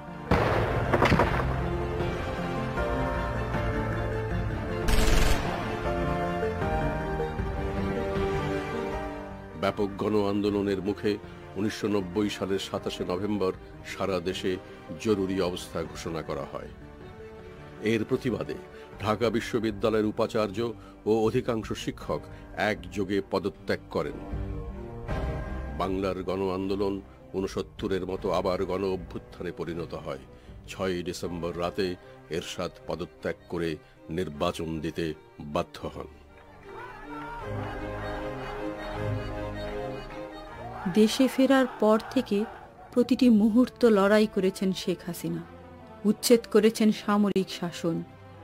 বাবা বঙ্গবন্ধুর ন্যায় দেশটিকে একটি পরিবারের মতো আগলে রাখার স্বপ্ন দেখেছেন, যেখানে কৃষকেরা সহজ শর্তে ঋণ পাবে, ধর্ম, বর্ণ, গোত্র নির্বিশেষে সকল নাগরিক তার পূর্ণ অধিকার ভোগ করবে এবং কেবলমাত্র মুক্তিযুদ্ধের চেতনার উপরেই জাতীয় ঐক্য ও সংহতি প্রতিষ্ঠিত হবে।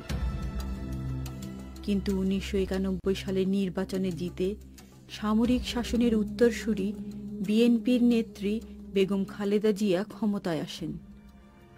নির্বাচনে এই বিতর্কিত পরাজয়ের সম্পূর্ণ দায়িত্ব নিজের কাঁধে তুলে নিয়ে শেখ হাসিনা আওয়ামী লীগের সভানেত্রীর পদ থেকে সরে দাঁড়ানোর সিদ্ধান্ত নেন। কিন্তু জনমানসের সাথে শ্রদ্ধেয় কবি বেগম সুফিয়া কামালের অনুরোধে শেখ হাসিনা পদত্যাগপত্র প্রত্যাহারে সম্মত হন। তখন থেকে শেখ হাসিনা সুষ্ঠু গণতন্ত্র প্রতিষ্ঠায় তাঁর দাবির প্রতি সমর্থন আদায়ের জন্য সারা বিশ্ব ভ্রমণ করেন। যুক্তরাষ্ট্র থেকে লন্ডনে এলে তাকে শান্তির দূত বলে অভিহিত করেন যুক্তরাজ্য লেবার পার্টির নেতা মিস্টার নীল কেনক।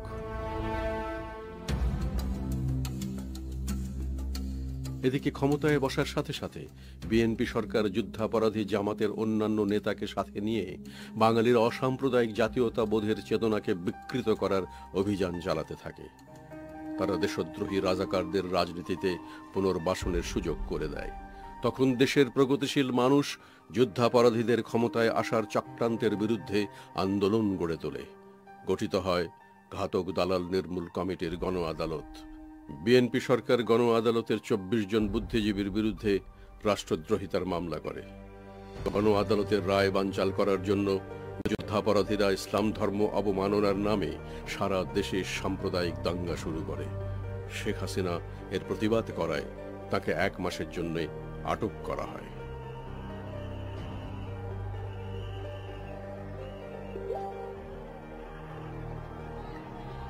তারপর দুটো উপনির্বাচনে কারচুপি এবং দেশ জুড়ে অরাজকতার বিরুদ্ধে আওয়ামী লীগ সংসদ বর্জন করে সারা দেশে আন্দোলনের ডাক দেয়।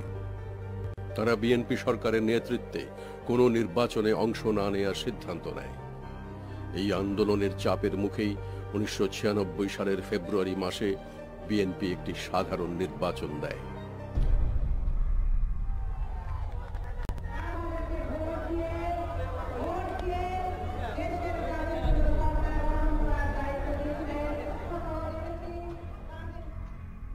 আওয়ামী লীগ সহ বিভিন্ন রাজনৈতিক দল সেই নির্বাচন বর্জন করে। নির্বাচনে বিএনপি নিজেকে জয়ী ঘোষণা করলেও দেশবাসী এমনকি সরকারি কর্মচারীরাও তা মেনে নিতে অস্বীকার করে। Because of their terrorist activities, their corruption, their nepotism, we didn't participate in the election because we were not ready to take part in election under a corrupt government, under a terrorist government.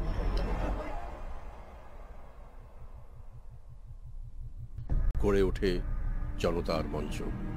তারপর তত্ত্বাবধায়ক সরকারের দাবি মেনে নিয়ে এবং সংবিধানে তা যুক্ত করে বিএনপি সরকার পদত্যাগ করে। বিচারপতি হাবিবুর রহমানের নেতৃত্বে তত্ত্বাবধায়ক সরকারের অধীনে 1996 সালের জুন মাসে নির্বাচন হয়।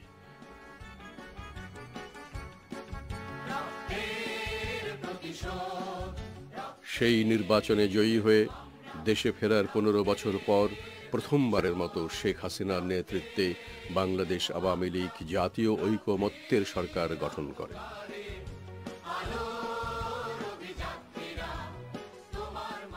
শেখ হাসিনা এতদিন গৃহবধূ এবং পরে বাংলাদেশ আওয়ামী লীগের একজন নেত্রী ছিলেন। এবার সরকার প্রধান হিসেবে দায়িত্ব গ্রহণের পর বঙ্গবন্ধু সহ 30 লক্ষ শহীদের স্বপ্ন বাস্তবায়নের দায়িত্ব কাঁধে তুলে নিলেন। দায়িত্ব নিয়েই তিনি পার্বত্য অঞ্চলে শান্তি প্রতিষ্ঠার অংশ হিসেবে বিদ্রোহীদের সাথে চুক্তিবদ্ধ হন এবং তাদের পূর্ণ নাগরিক অধিকার নিশ্চিত করেন।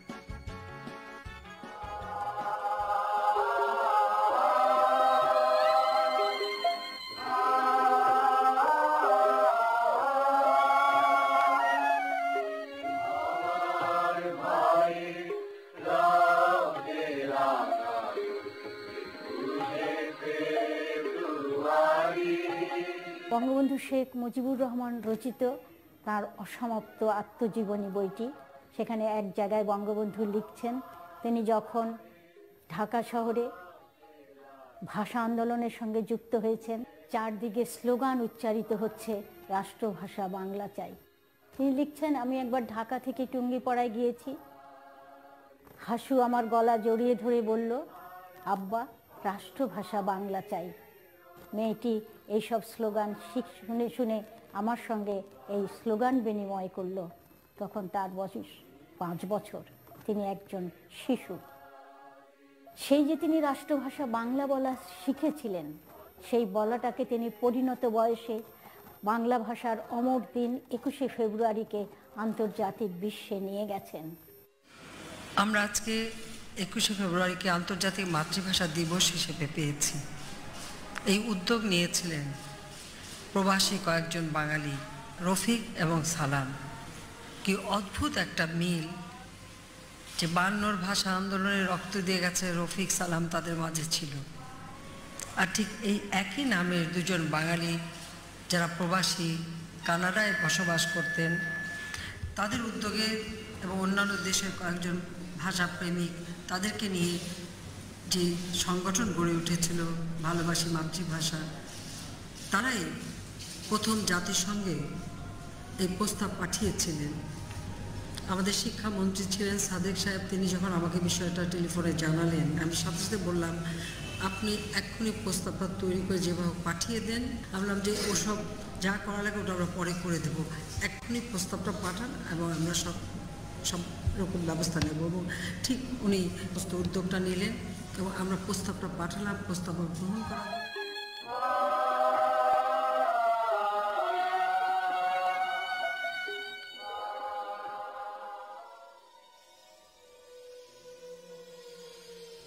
কিন্তু তখনও তার চারপাশে পিতার খুনি এবং স্বাধীনতা বিরোধী রাজাকারেরা দেশের পথে প্রান্তরে চক্রান্তের জাল বুনছে।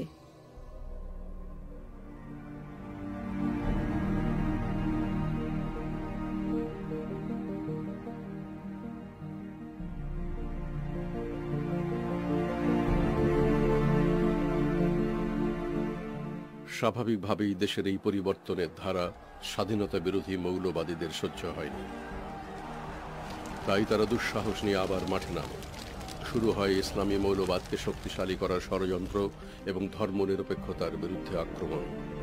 তারপর একের পর এক প্রতিচির অনুষ্ঠানে রমনার বটমূলের নববর্ষের উৎসবে বোমা হামলা চালাতে থাকে।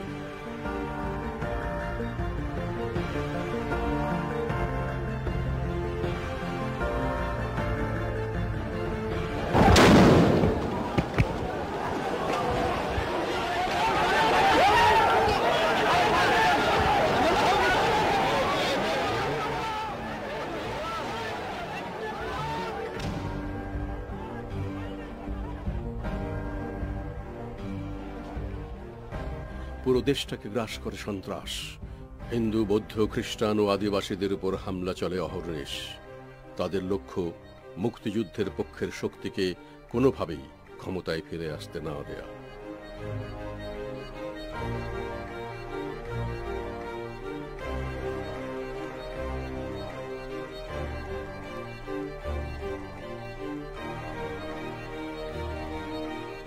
2001 সালের নির্বাচনের আগে বাংলাদেশ আওয়ামী লীগ শান্তিপূর্ণভাবে তত্ত্বাবধায়ক সরকারের কাছে ক্ষমতা হস্তান্তর করে। দেশি বিদেশি চক্রান্ত ও মিডিয়া কূর দ্বারা নির্বাচনে জিতে ক্ষমতায় আসে বিএনপি।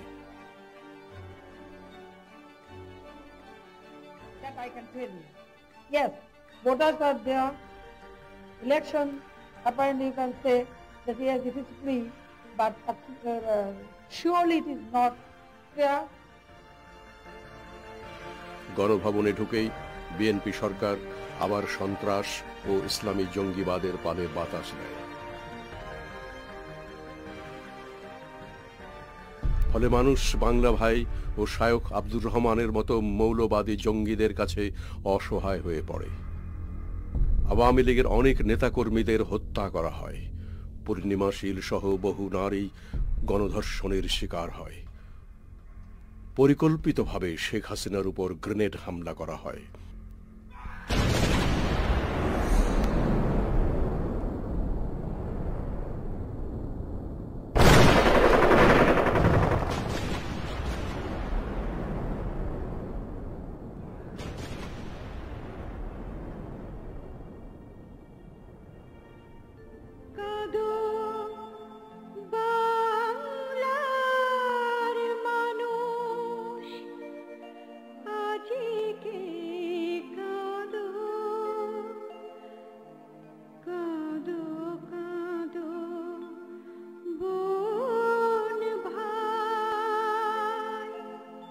2005 সাল নাগাদ দেশ জুড়ে এমন এক ভয়াবহ অরাজক পরিস্থিতি সৃষ্টি হয় যাতে অবাধ ও নিরপেক্ষ একটি নির্বাচন অনুষ্ঠান অসম্ভব হয়ে পড়ে।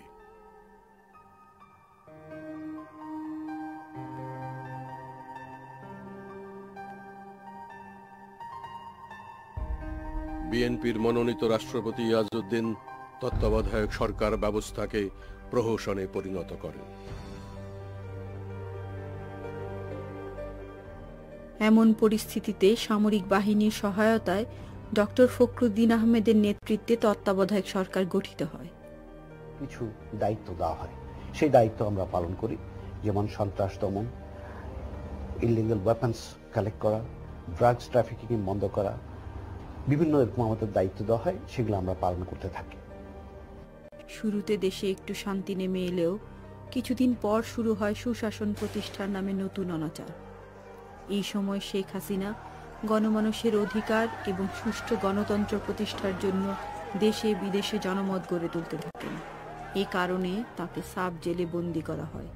চিকিৎসার জন্য প্যারোলে যুক্তরাষ্ট্রে গেলে তার দেশে ফেরার উপর নিষেধাজ্ঞা জারি করে তত্ত্বাবধায়ক সরকার, কিন্তু তিনি নিষেধাজ্ঞা ভেঙে দেশে পৌঁছান। নিঃসঙ্গ কারাগারে থাকাকালে তার খাদ্যে বিষ মেশানোর অভিযোগও পাওয়া যায়। Sheikh Hasina is now facing charges that relate to murder and corruption. Last week she was blocked from boarding a flight home from London after the military-backed government barred her from returning. Now the dramatic news this week was that the government, having stopped you going back to your own country, has changed their mind, and now, as of Wednesday, you're free to go back. Well, yes, thank you very much for giving me this opportunity. It's wonderful to meet you here. And you are very correct that first they put cases against me, they issued warrant against me. Then I think it is a tremendous pressure from people of Bangladesh, home and abroad, then world leaders, and especially the world media. And that's why they withdraw the ban. Now I can go back to my country, and I am going back very soon. 2008 সালের 11 June তত্ত্বাবধায়ক সরকার শেখ হাসিনাকে মুক্তি দেয়। মুক্তির পরেই শেখ হাসিনা জরুরি অবস্থা তুলে নিয়ে সংসদ নির্বাচন দিতে চাপ প্রয়োগ করতে থাকেন।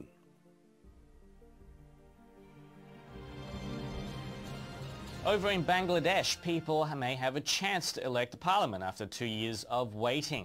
On Saturday, leaders of the Bangladeshi interim government announced that elections will take place on December 18th. In a televised address to the nation, interim government leader Fakhruddin Ahmed said he believed the election will lead to the restoration of a real democracy. And that's something many residents have been waiting to hear. সেই সাথে বাংলাদেশ আওয়ামী লীগ নির্বাচনী অঙ্গীকার হিসাবে যুদ্ধাপরাধীদের বিচারের জন্য সারা জাতির কাছে প্রতিশ্রুতিবদ্ধ হয়। শেখ হাসিনা ঘোষণা দেন, এই ঘাতক দালালদের বিচার বাংলাদেশের মাটিতেই হবে। তাঁর এই প্রতিশ্রুতির রেশ ধরেই 2008 সালের 29 ডিসেম্বর নবম জাতীয় সংসদ নির্বাচনে বাংলাদেশ আওয়ামী লীগের নেতৃত্বে 14 দলীয় জোট জয়ী হয় এবং দ্বিতীয়বারের মতো সরকার গঠন করে।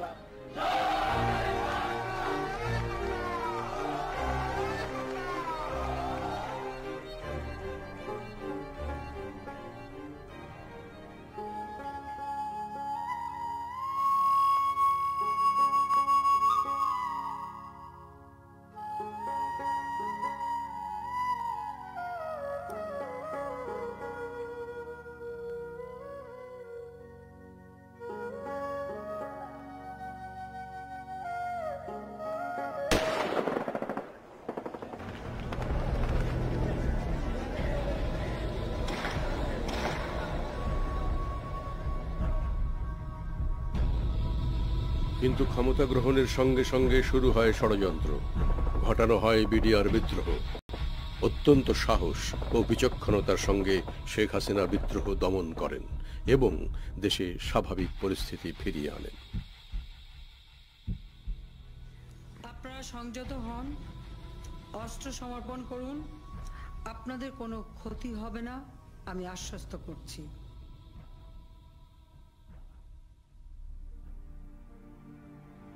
শেখ হাসিনা ক্ষমতায় এসেই 1996 সালে শুরু করা জাতির জনকের হত্যার বিচারের রায় কার্যকর করেন।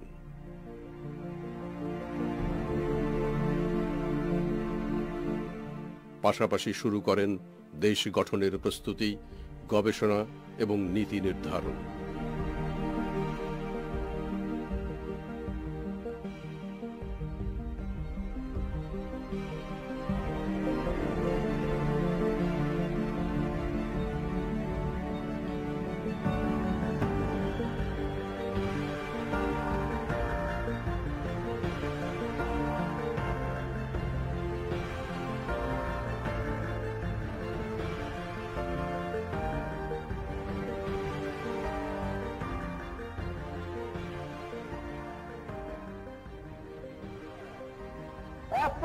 লক্ষ লোককে হত্যা করেছে, 1 কোটি লোক গ্যাস ত্যাগ করেছে, 2 কোটি ঘরবাড়ি জ্বালিয়ে দিয়েছে, রাস্তাঘাট সরকার করে ভেঙে দিয়েছে, নৌকা জাহাজ ডুবিয়ে দিয়েছে, বৈদেশিক মুদ্রা চুরি করে নিয়ে গেছে, কারেন্সি নোট জ্বালিয়ে দিয়েছে, গুদামে খাবার নাই, আর তার হুটিয়ে আমার বুদ্ধিজীবীকে ঘর থেকে দিয়ে হত্যা করেছে। তাদের বলে বিচার হবে না, আপোষ করতে শেখ মুজিবুর রহমান জানে না, বাংলার বিলে বিচার হবে।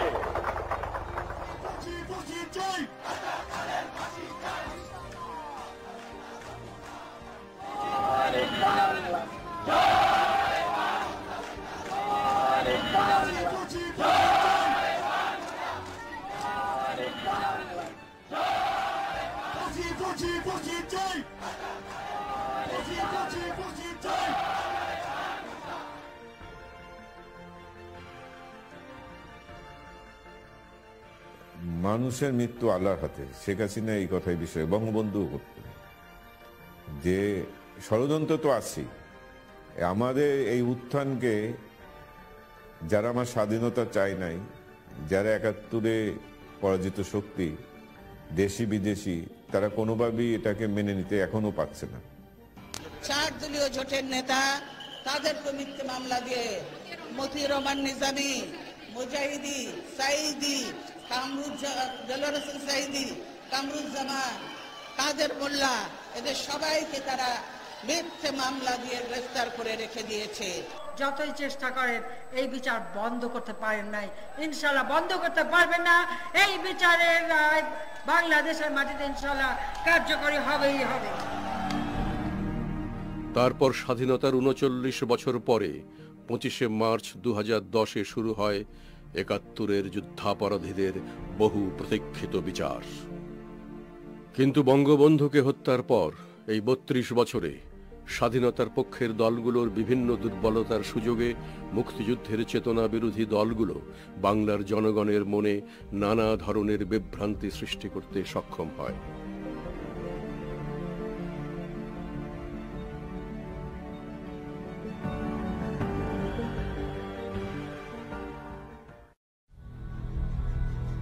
মুক্তিযুদ্ধকে নতুন প্রজন্মের কাছে প্রশ্নবিদ্ধ করে তোলার চেষ্টা করতে থাকে। পাশাপাশি তাদের দোসররা দেশীয় ও আন্তর্জাতিক মিডিয়া সহ সারা পৃথিবীতে যুদ্ধাপরাধীদের বাঁচানোর জন্য মিথ্যা প্রচারণা শুরু করে। It is correct to say that from a fair trial prism, there are significant concerns about the trials. Yet, nonetheless, you will not find a trial in Bangladesh that does meet international standards in any court in the country. অন্যতম মানবতাবিরোধী অপরাধ করেছিল যারা, তাদের বিচার হচ্ছে। এই যে অপরাধগুলো করেছিল সেটা যেমন ইতিহাসের অংশ, এবং যারা এই হত্যাকাণ্ড এবং জঘন্যতম অপরাধের সাথে জড়িত তাদের বিচারটিও এই দেশের ইতিহাসে একটি অংশ হয়ে থাকে।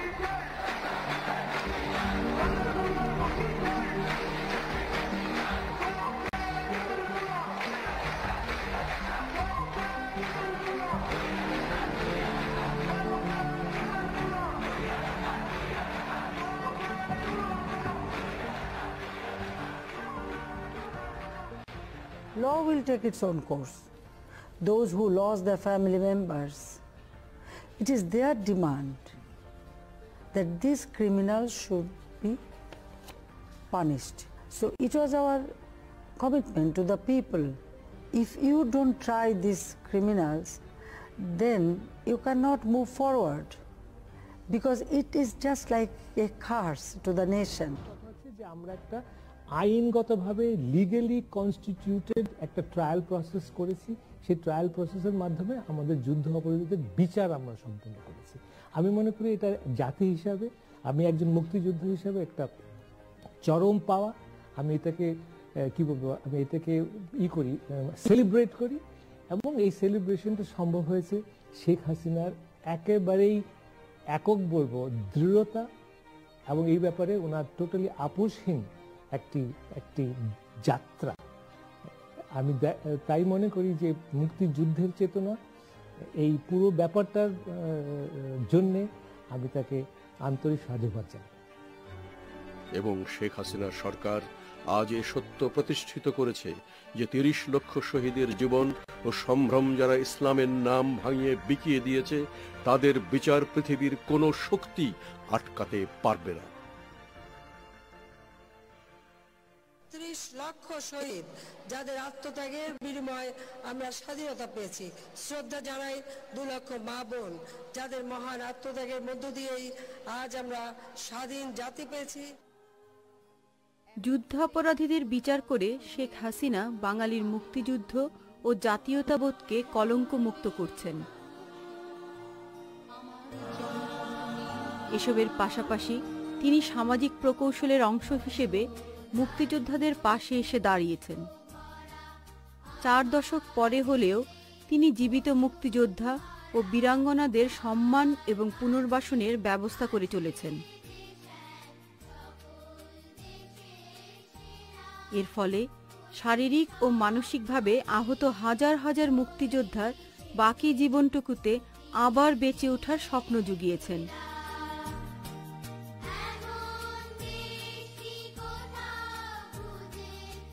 তাছাড়া বৃদ্ধ মানুষের জন্য নিয়মিত বয়স্ক ভাতা এবং নারীদের জন্য বিধবা ভাতা চালু করে একটি কল্যাণ রাষ্ট্রের নীতি অনুসরণের চেষ্টা করছেন।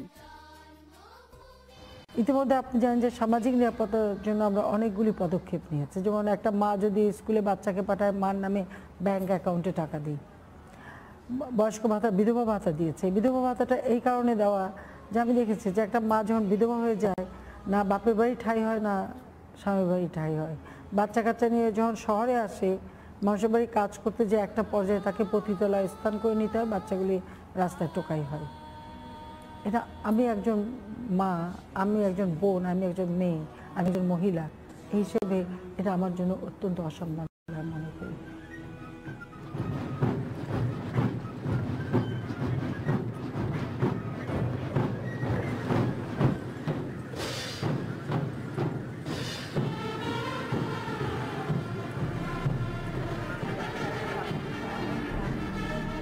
এসবের পাশাপাশি শেখ হাসিনা বাংলাদেশের সীমান্ত ও সার্বভৌমত্ব সুরক্ষা এবং অর্থনৈতিক উন্নয়নকেও সমান গুরুত্ব দিয়েছেন।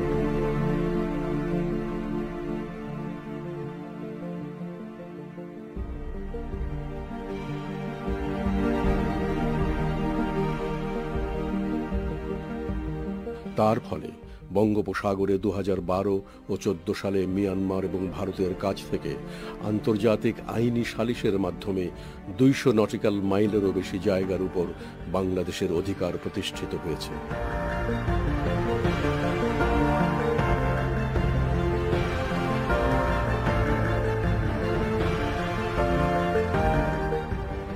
এর ফলে বাংলাদেশের ভবিষ্যৎ জ্বালানি নিরাপত্তা বলয় গড়ে তোলার সুযোগ তৈরি হয়েছে।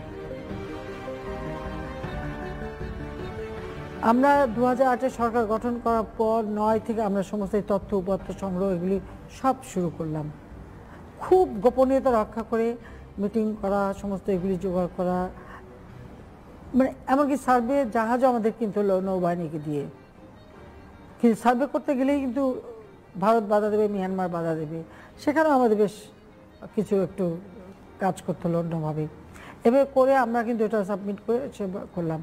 বন্ধুত্ব বজায় রেখে দুইটা দেশের বিরুদ্ধে মামলা করে সেই মামলায় জয়লাভ করা, এটা এখন আপনি যেভাবেই দেখেন সেটা আমরা করতে পেরেছি।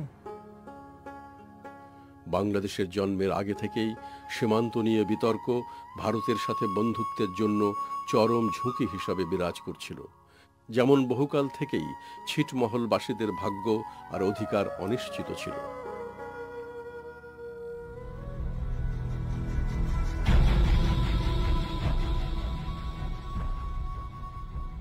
1947 সালে তাড়াহুড়ো করে আঁকা র্যাডক্লিফের দেশভাগের মানচিত্র তাঁদের আরো গভীর অনিশ্চয়তায় ফেলে দেয়।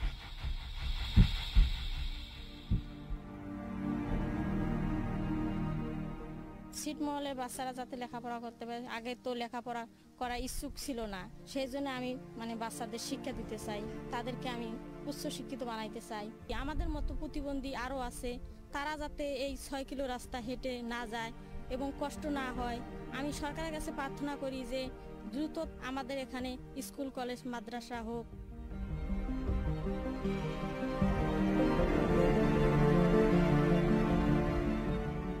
৬৮ বছরের বেশি কাল পরে শেখ হাসিনা সরকারের ঐকান্তিক আগ্রহে ভারত শেষমেশ 2015 সালে সাড়া দেয়। দুই দেশের অধিবাসীদের ইচ্ছা অনুযায়ী ছিটমহল বিনিময় হওয়ায় 1.5 লক্ষেরও বেশি মানুষ তাদের ভাগ্য ও নাগরিক অধিকার ফিরে পায়। ভারতের সঙ্গে এ সময় দীর্ঘদিন ঝুলে থাকা স্থল সীমান্ত চুক্তি স্বাক্ষরিত হয়।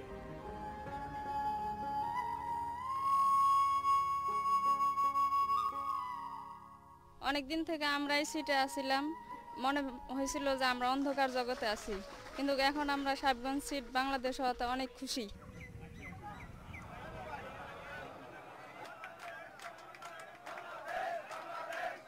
অত্যন্ত গর্বিত এবং আনন্দিত যে আমাদের কোনো পরিচয় ছিল না, আমাদের কোনো রাষ্ট্র ছিল না, আমাদের কোনো নাগরিকত্ব ছিল না, আমাদের কোনো দেশ ছিল না। তাই আমরা আজকে নাগরিকত্ব পেয়েছি, রাষ্ট্র পেয়েছি, দেশ পেয়েছি।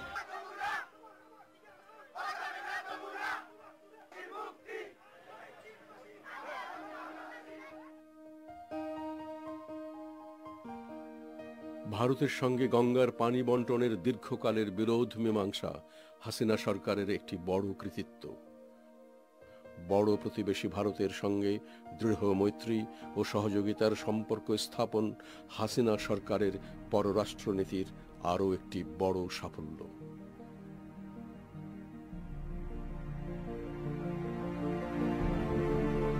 যেটা বঙ্গবন্ধু 74 সালে করে গেলেন, সেটা 44 বছর পর 2015 সালে আমরা করতে সক্ষম হলাম।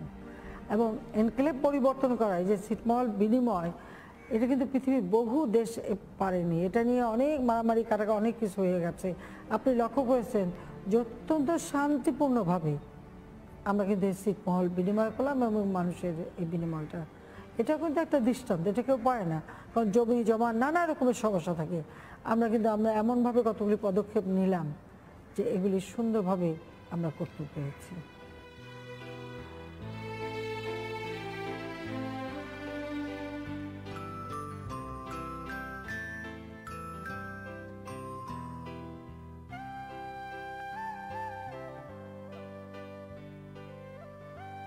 বিদ্যুৎ সংকট উৎপাদন ব্যবস্থাকে যেমন অভিশাপগ্রস্ত করে তোলে, তেমনি মানুষের দৈনন্দিন জীবনকেও করে তোলে অতিষ্ঠ। শেখ হাসিনা সরকারের সময় 2009 সাল থেকে বাংলাদেশের বিদ্যুৎ উৎপাদন 3 গুণ বৃদ্ধি পেয়েছে।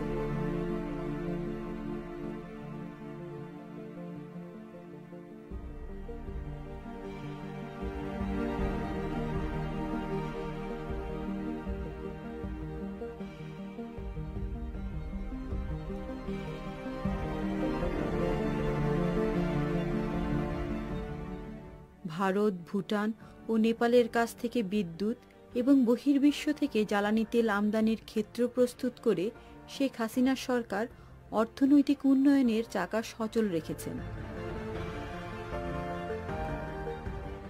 বাংলাদেশ এই পুরো দক্ষিণ এশিয়া অঞ্চলে সবগুলো রাষ্ট্রের সঙ্গেই আমরা কিন্তু একটা বন্ধুত্বের সম্পর্ক তৈরি করে এই পুরো অঞ্চলে একটা বন্ধুত্ব, সৌহার্দ্য, সহযোগিতা, তার একটা আবহ তৈরি করতে পেরেছি।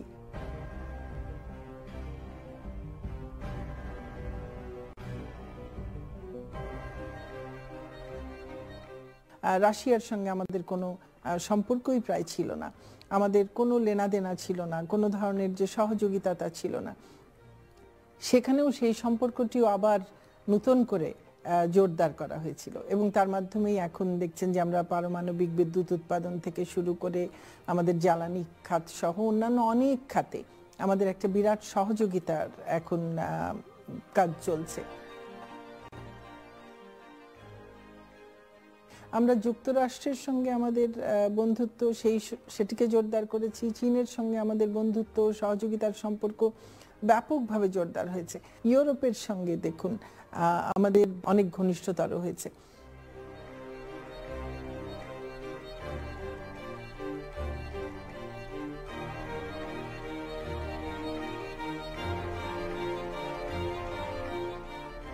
শক্তি যোগানের এই কূটনৈতিক সফলতা উন্নত বাংলাদেশের স্বপ্নকে বাস্তব করে তুলেছে। দক্ষিণ এশিয়ায় কূটনৈতিক সাফল্যের ক্ষেত্রে শেখ হাসিনার কোনো তুলনা নেই।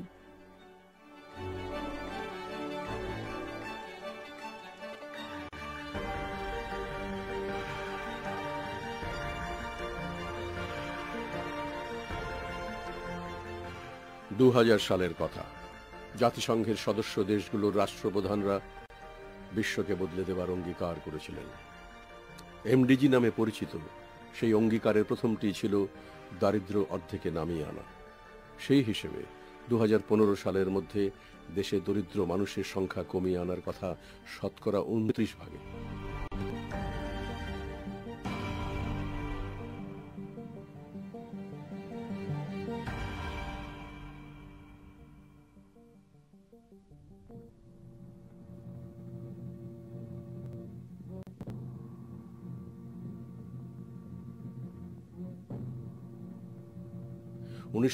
সালের আগে থেকেই খাদ্য ও পুষ্টি এদেশের মানুষের 1 নম্বর সমস্যা ছিল।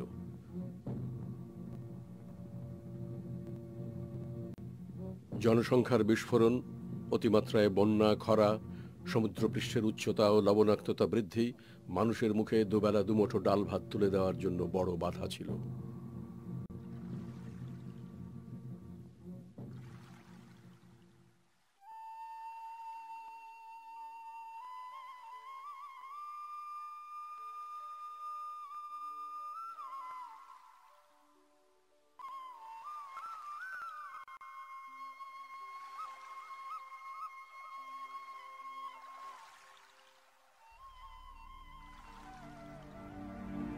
খাদ্য নিরাপত্তা নিশ্চিত করতে শেখ হাসিনা সরকার 2010 সাল থেকেই ব্যাপক ও সমন্বিত পরিকল্পনা হাতে নেয়। বাংলাদেশ সরকার ও দাতা গোষ্ঠীর সহযোগিতায় কৃষক, কৃষি বিজ্ঞানী, গবেষক ও অর্থনীতিবিদদের সমন্বিত পরামর্শে খাদ্য নিরাপত্তার এক বৃহৎ বলয় গড়ে তোলা হয়। ফলে প্রাকৃতিক দুর্যোগ ও দুর্ভিক্ষ প্রবণ দেশটির কৃষকেরাই এখন উদ্বৃত্ত খাদ্য বিদেশে রপ্তানি করছে।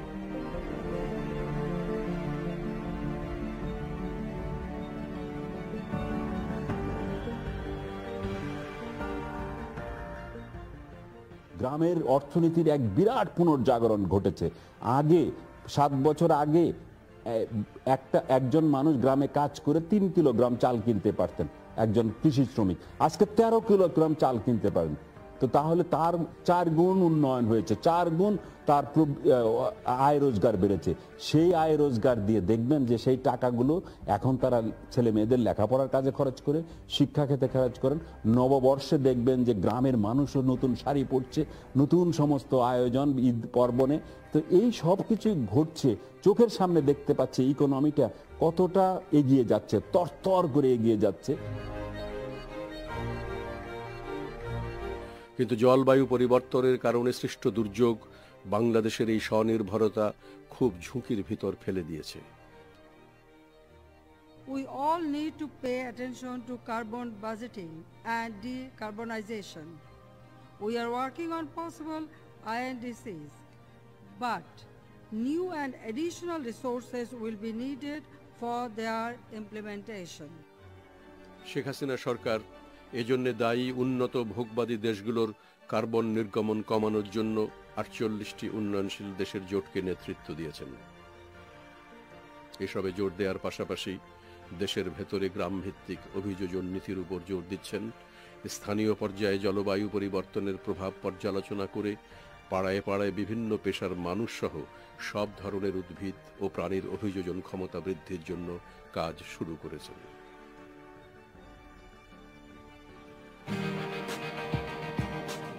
সালের কথা। জাতিসংঘের সদস্য দেশগুলোর রাষ্ট্রপ্রধানরা বিশ্বকে বদলে দেবার অঙ্গীকার করেছিলেন। এমডিজি নামে পরিচিত সেই অঙ্গীকারের প্রথমটিই ছিল দারিদ্র্য অর্ধেকে নামিয়ে আনা। সেই হিসেবে 2015 সালের মধ্যে দেশে দরিদ্র মানুষের সংখ্যা কমিয়ে আনার কথা শতকরা 29 ভাগে। পৃথিবীর অন্য সব দেশের সঙ্গে তাল মিলিয়ে জাতিসংঘের বেঁধে দেয়া মিলেনিয়াম ডেভেলপমেন্ট গোল অর্জনে বাংলাদেশ সফল হয়েছে। প্রত্যেক পরিবারে একাধিক সদস্য এখন শুধু লিখতে পড়তেই পারে না, তারা মোবাইল, টেলিভিশন সহ অন্যান্য আধুনিক প্রযুক্তির ব্যবহার করে তথ্য সংগ্রহের কৌশলও আয়ত্ত করেছে। শেখ হাসিনা সরকার এরই ধারাবাহিকতা বজায় রাখতে 2030 সালের অনেক আগেই টেকসই উন্নয়নের লক্ষ্যমাত্রায় পৌঁছানোর পরিকল্পনা হাতে নিয়েছেন। প্রযুক্তিভিত্তিক ও বৈজ্ঞানিক শিক্ষার উপর জোর দিয়ে মানুষের চিন্তা এবং সিদ্ধান্ত গ্রহণের জায়গাটি শক্তিশালী ও যুগোপযোগী করে তোলার আপ্রাণ চেষ্টা করে যাচ্ছেন। 3 কোটি শিশুকে তার সরকার বিনামূল্যে পাঠ্যপুস্তক দেওয়ার ব্যবস্থা করেছে।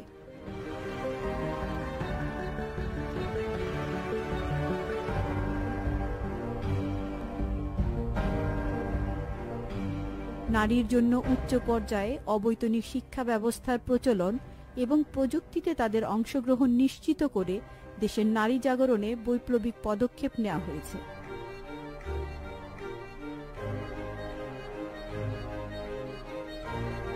নারীর ক্ষমতায়নের ক্ষেত্রে শেখ হাসিনার ভূমিকার কোনো তুলনা সাম্প্রতিক বিশ্বেও নেই।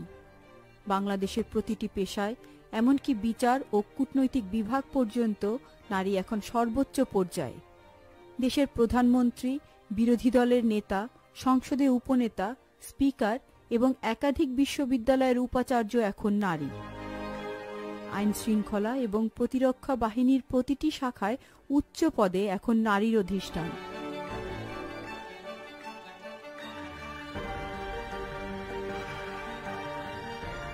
জাতীয় নারী উন্নয়ন নীতিমালায় নারী পুরুষের বৈষম্য দূর করে সর্বক্ষেত্রে নারীর অধিকার নিশ্চিত করা হয়েছে। স্থানীয় সরকার ব্যবস্থায় নারী নেতৃত্বের প্রতিষ্ঠা দেশের রাজনৈতিক প্রেক্ষাপট বদলে দিয়েছে। একটি বাড়ি, একটি খামার প্রকল্প এবং ক্ষুদ্র সঞ্চয় ব্যাংক নারীকে স্বাবলম্বী করার ক্ষেত্রে বিপুলভাবে সাহায্য করেছে। 1971 সালে সেই তলাবিহীন ঝুড়ি এখন উন্নয়নের ফসলে পূর্ণ। 2010 সাল থেকে চমকপ্রদ স্থিতিশীল প্রবৃদ্ধি ও বৈদেশিক মুদ্রার শক্ত মজুদের কারণে বাংলাদেশকে সার্কভুক্ত দেশগুলোর ভেতর ভারতের পরেই শক্তিশালী বিবেচনা করা হচ্ছে।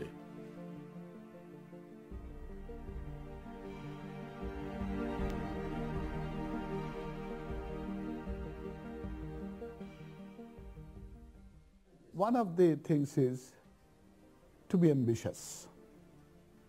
মনে হয় যে এটা বাংলাদেশে হবে না, বাট ওখানে শেখ হাসিনা না এটা কেন করতে পারবো না, করতে পারবো। Take for example Rooppur, it's a 12.5 billion project.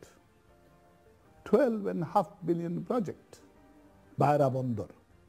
There is nothing at the moment. It's a small village. সেখানে একটা বন্দরের চিন্তা করা ভেরি পজিটিভ চিন্তা, কারণ এখানে ডেপথ, যে the draft of the vessels which can come is, any vessel can come, 40 feet draft or something. Similarly, Matarbadi has been chosen for the largest power project. It's an island, and island ছাড়া কোল based এত বড় project করা মুশকিল। এই সিদ্ধান্তটা অতি বড় সিদ্ধান্ত। এই উন্নয়নের ফল মানুষ এখন কেবল দেখতে শুরু করেছে। এসব সামাজিক সেবা খাতের উন্নয়ন বাংলাদেশকে উন্নত দেশের তালিকায় পৌঁছে দেবার সম্ভাবনা সৃষ্টি করেছে।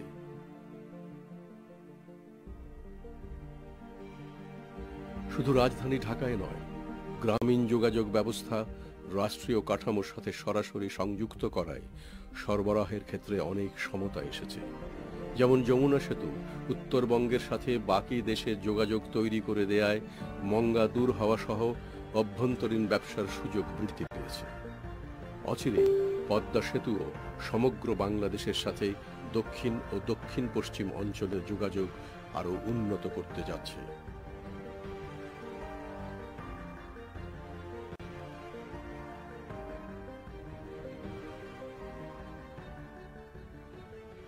আজকে যদি পদ্মা সেতু হয় তার 10 ভাগের 1 ভাগ এবং 10 ভাগের 1 ভাগ সময় এবং 10 ভাগের 1 ভাগ খরচে সেই জায়গাটা মানে বিক্রি করতে পারবে, বেশি বিক্রি করতে পারবে। তো এই জায়গায় যদি পদ্মা সেতুর আমার কৃষকের ফসলটা যদি পদ্মা সেতুতে অতি তাড়াতাড়ি পার হয়ে ঢাকার মার্কেটে নিতে পারে, সে যে দামটা পেয়ে বেশি লাভবান হবে, এর সাথে বড় উপকার কৃষকের আর কিছু হতে পারে না।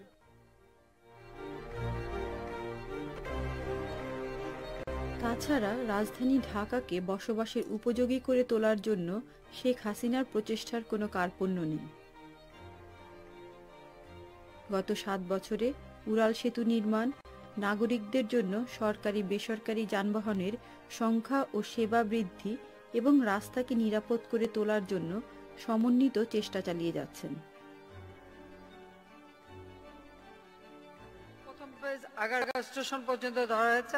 আমি মনে করি ফার্ম গেট পর্যন্ত হলে পরে মানুষ আরও বেশি সুবিধা পাবে, কারণ ফার্ম গেটে একটা জংশন, সেখান থেকে কিন্তু সারা ঢাকার বিভিন্ন দিকে যোগাযোগটা করা যায় এবং মানুষ তাহলে ব্যবহার করবে। আর এটা নির্মাণ কাজ সমাপ্ত হলে মেট্রো রেলও ভালো পয়সাও কামাই করতে পারবে। আমাদের আঞ্চলিক যোগাযোগ সেই সাথে সাথে মানে আন্তর্জাতিক রুটের সাথে বাংলাদেশকে সংযোগ স্থাপন করে দেওয়া, সেই কাজটাও আমরা করে যাচ্ছি। শুধু সড়ক, সেতু, রেল, নৌপথ এবং আকাশপথ প্রতিটি ক্ষেত্রে ব্যাপক উন্নয়নের কর্মসূচি আমরা হাতে নিয়েছি এবং আমরা চাচ্ছি আরও একটা নতুন এয়ারপোর্টও করে দিতে, যেটা আন্তর্জাতিক এয়ার রুটের সাথে সংযোগ থাকবে। কাজে বাংলাদেশের ভৌগোলিক অবস্থানে বাংলাদেশ হবে প্রাচ্য ও পাশ্চাত্যের মধ্যে একটা সেতু বন্ধন রচনার জায়গা।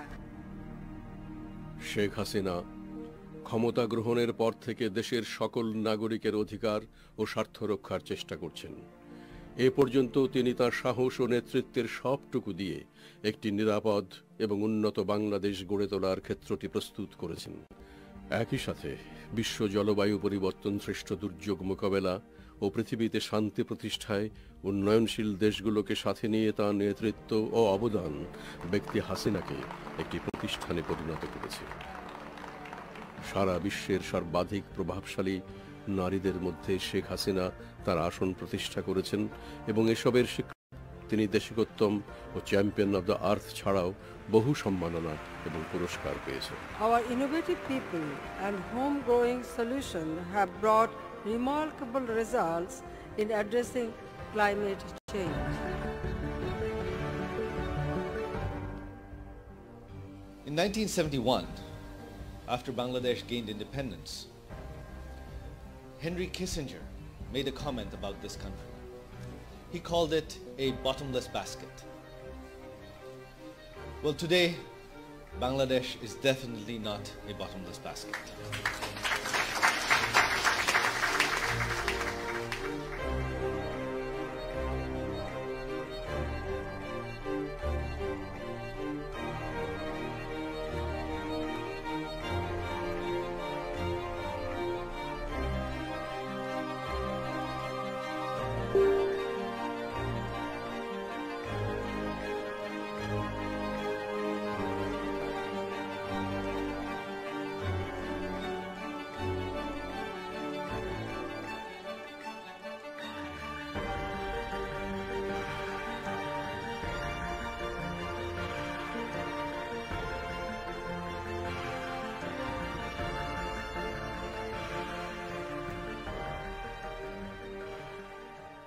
কর্মবীর এই সাহসী নারী শুধুমাত্র দেশের মানুষের জীবন উন্নয়নেই নেতৃত্ব দেননি, ছোট বোন শেখ রেহানাকে সাথে নিয়ে নিজ পরিবারের সদস্যদেরও আধুনিক বিশ্বের সুনাগরিক হিসেবে গড়ে তুলেছেন।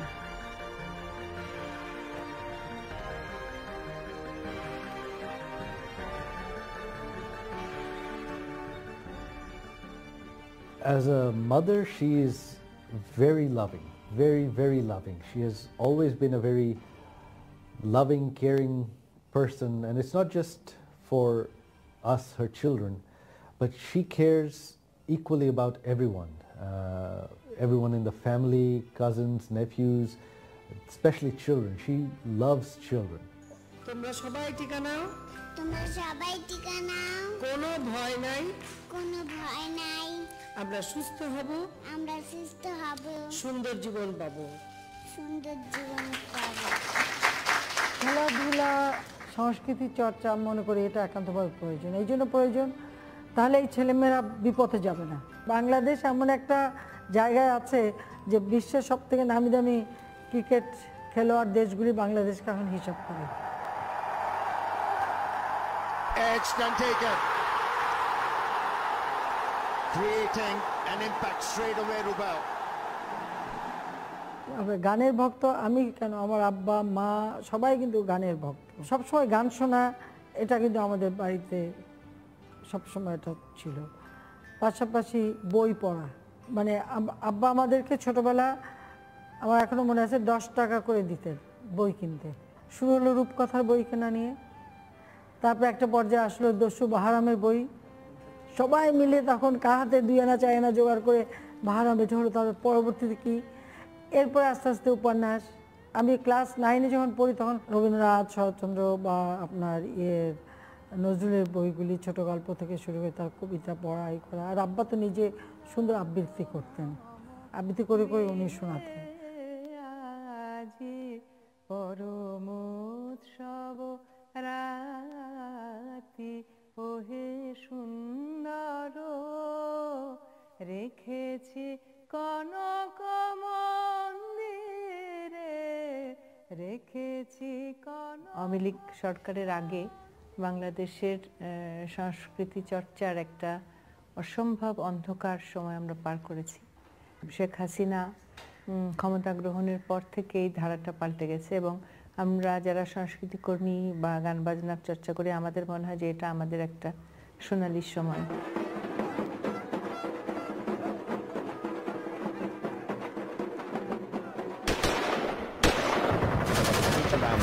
I'm Ben Bland. Our top stories.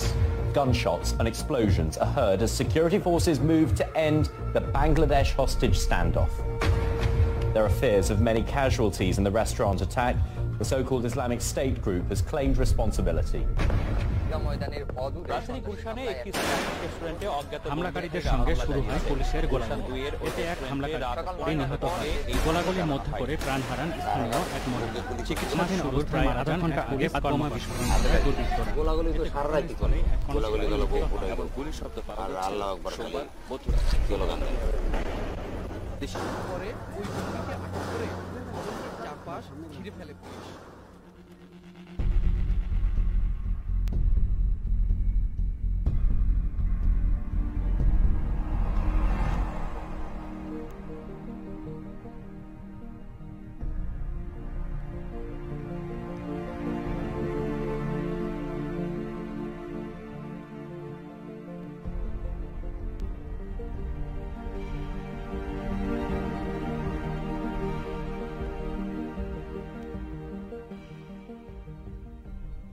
Sheikh হাসিনার নেতৃত্বে বাংলাদেশের অভূতপূর্ব উন্নয়ন থামিয়ে দেওয়ার জন্যে দেশি বিদেশি ষড়যন্ত্র এক ভয়াবহ রূপ গ্রহণ করেছে। জঙ্গিবাদের অশুভ শক্তি বাংলাদেশ সহ সারা বিশ্বের সাথে এক রক্তক্ষয়ী সংঘর্ষে লিপ্ত। কিন্তু বঙ্গবন্ধু কন্যা শেখ হাসিনার নির্ভীক নেতৃত্ব মুক্তিযুদ্ধের স্বপ্নের সোনার বাংলা গড়ে তোলার দুর্গম পথযাত্রাকে নিয়ে যাচ্ছে সাফল্যের পথে। বাংলাদেশ যখন একটি আত্মমর্যাদাশীল এবং আত্মনির্ভরশীল দেশ হিসেবে বিশ্বের বুকে প্রতিষ্ঠিত হতে যাচ্ছে, তখন দেশি বিদেশি একটি চক্র বাংলাদেশের এই অগ্রযাত্রাকে বানচারের অপচেষ্টায় লিপ্ত হয়েছে। অস্ত্রের মুখে নিরীহ সাধারণ মানুষকে জিম্মি করে এরা দেশকে একটি অকার্যকর রাষ্ট্র হিসেবে পরিচিত করতে চায়। আপনারা যারা স্ব কর্মস্থানে এবং মাঠ পর্যায়ে যারা আছেন, তারা ধর্মের প্রকৃত যে শিক্ষা, সেই শিক্ষাটা যেন মানুষ পায়, সেদিকে লক্ষ্য রাখবেন। আর এই জঙ্গি সন্ত্রাসবাদ যে নামে যেভাবে আসুক না কেন, তাদেরকে আমাদের দমন করতেই হবে এবং সেটা আমরা করব। আমাদের যে ঘোষণা জিরো টলারেন্স টু টেররিজম, এটা বাস্তবায়ন করতে হবে, যে কোনো ধরনের জঙ্গিবাদ সন্ত্রাসী কর্মকাণ্ড আমরা বাংলার মাটিতে হতে দেব না। মানুষের শান্তি নিরাপত্তা আমরা নিশ্চিত করব, এটা মাথায় রেখেই আমাদের কাজ করতে হবে এবং আমি বিশ্বাস করি অবশ্যই আমরা তা পারব।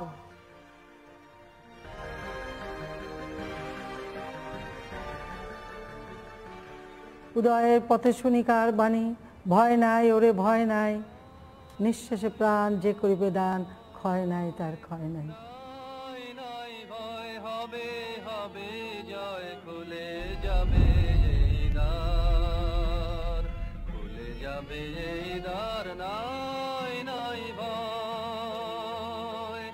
জানি জানি তোর বন্ধন ডোর ছিঁড়ে যাবে বারে বার, ছিঁড়ে যাবে বারে বার। নাই নাই ভয়, নাই নাই ভয়, হবে হবে জয়, খুলে যাবে এই দ্বার, খুলে যাবে এই দ্বার। নাই নাই ভয়, ক্ষণে ক্ষণে তুই হারায় আপনা শক্তি নিশীথ করিস যাপনা, ক্ষণে ক্ষণে তুই হারায় আপনা শক্তি নিশীথ করিস যাপনা।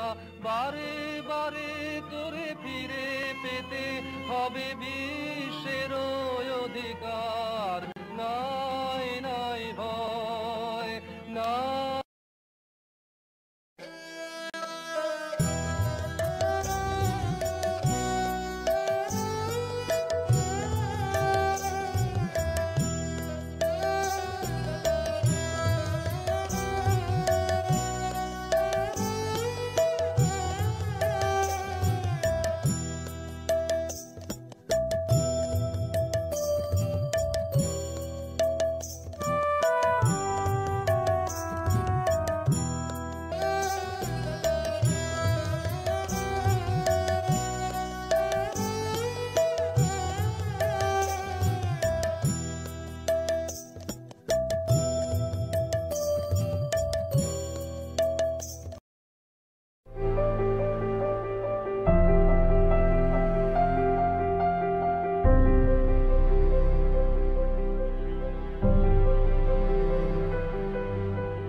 জানতে লগ ইন করুন grameenphone.com-এ। এই সংক্রান্ত অভিযোগ থাকলে ডায়াল করুন 1098 নম্বরে।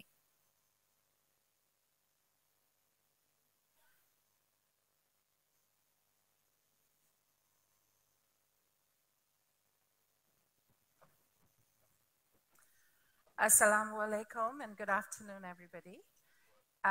And to all those of us who are watching this online, a welcome to you too. I'd like to welcome you all this afternoon to this program on making the internet safer for children.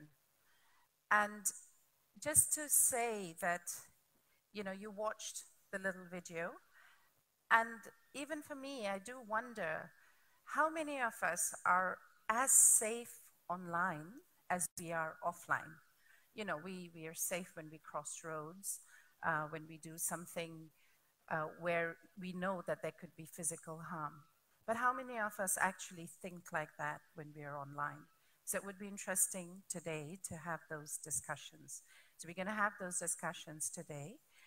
And this has been made possible because of the partnership that we have with Grameenphone and Telenor. And I really, on behalf of UNICEF, would like to say how much we appreciate this partnership and how proud we are of it, because there's been a lot that we have accomplished in this partnership. And as we go towards, as we move more into it, there will be so much more that we will do. But in order to do that and to start us off, I would really like to welcome first Mr. Yasir Azman, who is the Deputy CEO of Grameenphone. Thank you. Thank you, Seema Sen. Assalamu alaikum and Shubhecha from Grameenphone. I think this is a house, a GP house, and I'm really glad to have you all here. And I don't want to do mistake while naming all of you, my distinguished guest. Dr. Mahmoudul Haq, Additional Secretary, Secondary and Higher Education Division, Ministry of Education. Professor Dr. Sayyid Muhammad Ghulam Farooq, Director General, Director of Secondary and Higher Education, Government of People's Republic of Bangladesh. We have Ms. Motoshi Kobir, my friend, long friend, Director Communication Outreach, Black and Black International. We have Ms. Sabrina Shahid from Sir John Wilson School, and Ms. Seema Sengupta, Deputy Representative from UNICEF. Once again, welcome to Grameenphone House. I think we as an employee, we are really proud that we connect Bangladesh. We have 72 million customers in Bangladesh. That's our inspiration, that we every morning we come to this house and we go back with a lot of pride because they trust us. And it's not only telecom service to us to provide voice and data into business in this country. We believe that we truly empower societies. Our connection, a 1-minute connection, is not only a price of 1 taka. It is basically to make people closer. It is a connection when you are using internet. It gives access to education. It brings transparency. And we believe it reduces inequalities. And that's where we are actually committed. As Telenor Group and Grameenphone, we are committed to SDG 10, reduce inequalities. And there is our mission together with UNICEF and also our partner Champions 21. I think in this journey, you know, it's like our commitment as a group, Telenor and Grameenphone, we believe that ensuring online safety is for all. Is, as you mentioned, that is not only children, it is for us as well. And how much we are educated, we don't know how to react and how to act in this digital world. I think I personally mentioned to different forums that I am being the father of 3 teenage kids. I face it every day, every evening when I go back home. You know, I see them, you know, they are engaged with digital platforms. With the excuse of, you know, studies and so many things we talk about, we connect them to knowledge. But at the midnight when I still see that they are into this, my heart really, you know, it's like, it's tough. It's tough that where are they actually? When we send them out, we put them with the driver, with a caretaker. But we send them in the digital world, we don't know that how are they actually behaving there.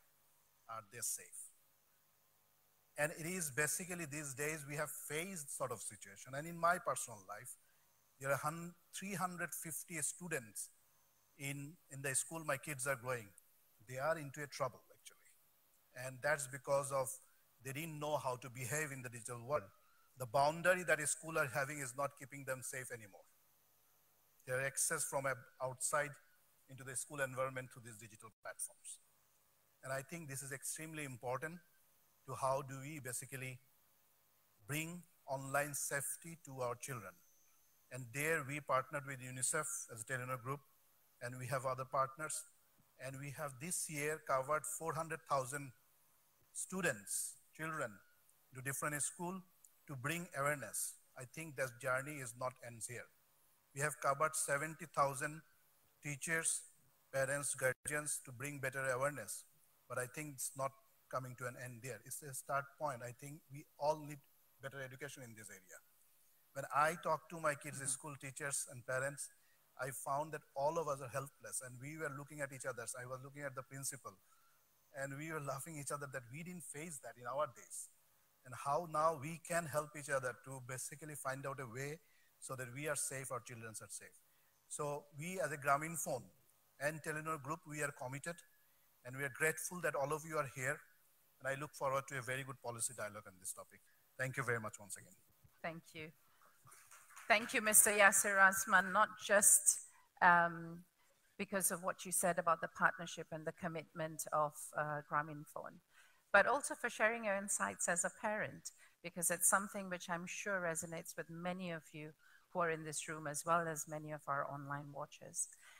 So before we hear from the panelists that Mr. Asman had mentioned, I'd like to invite Ms. Rasna Hassan, the Head of Sustainability of Grameenphone, and Ms. Christina Westland, Child Protection Specialist of UNICEF, to tell us a little bit more about this innovative partnership between Grameenphone and UNICEF to make the internet a safer space for children.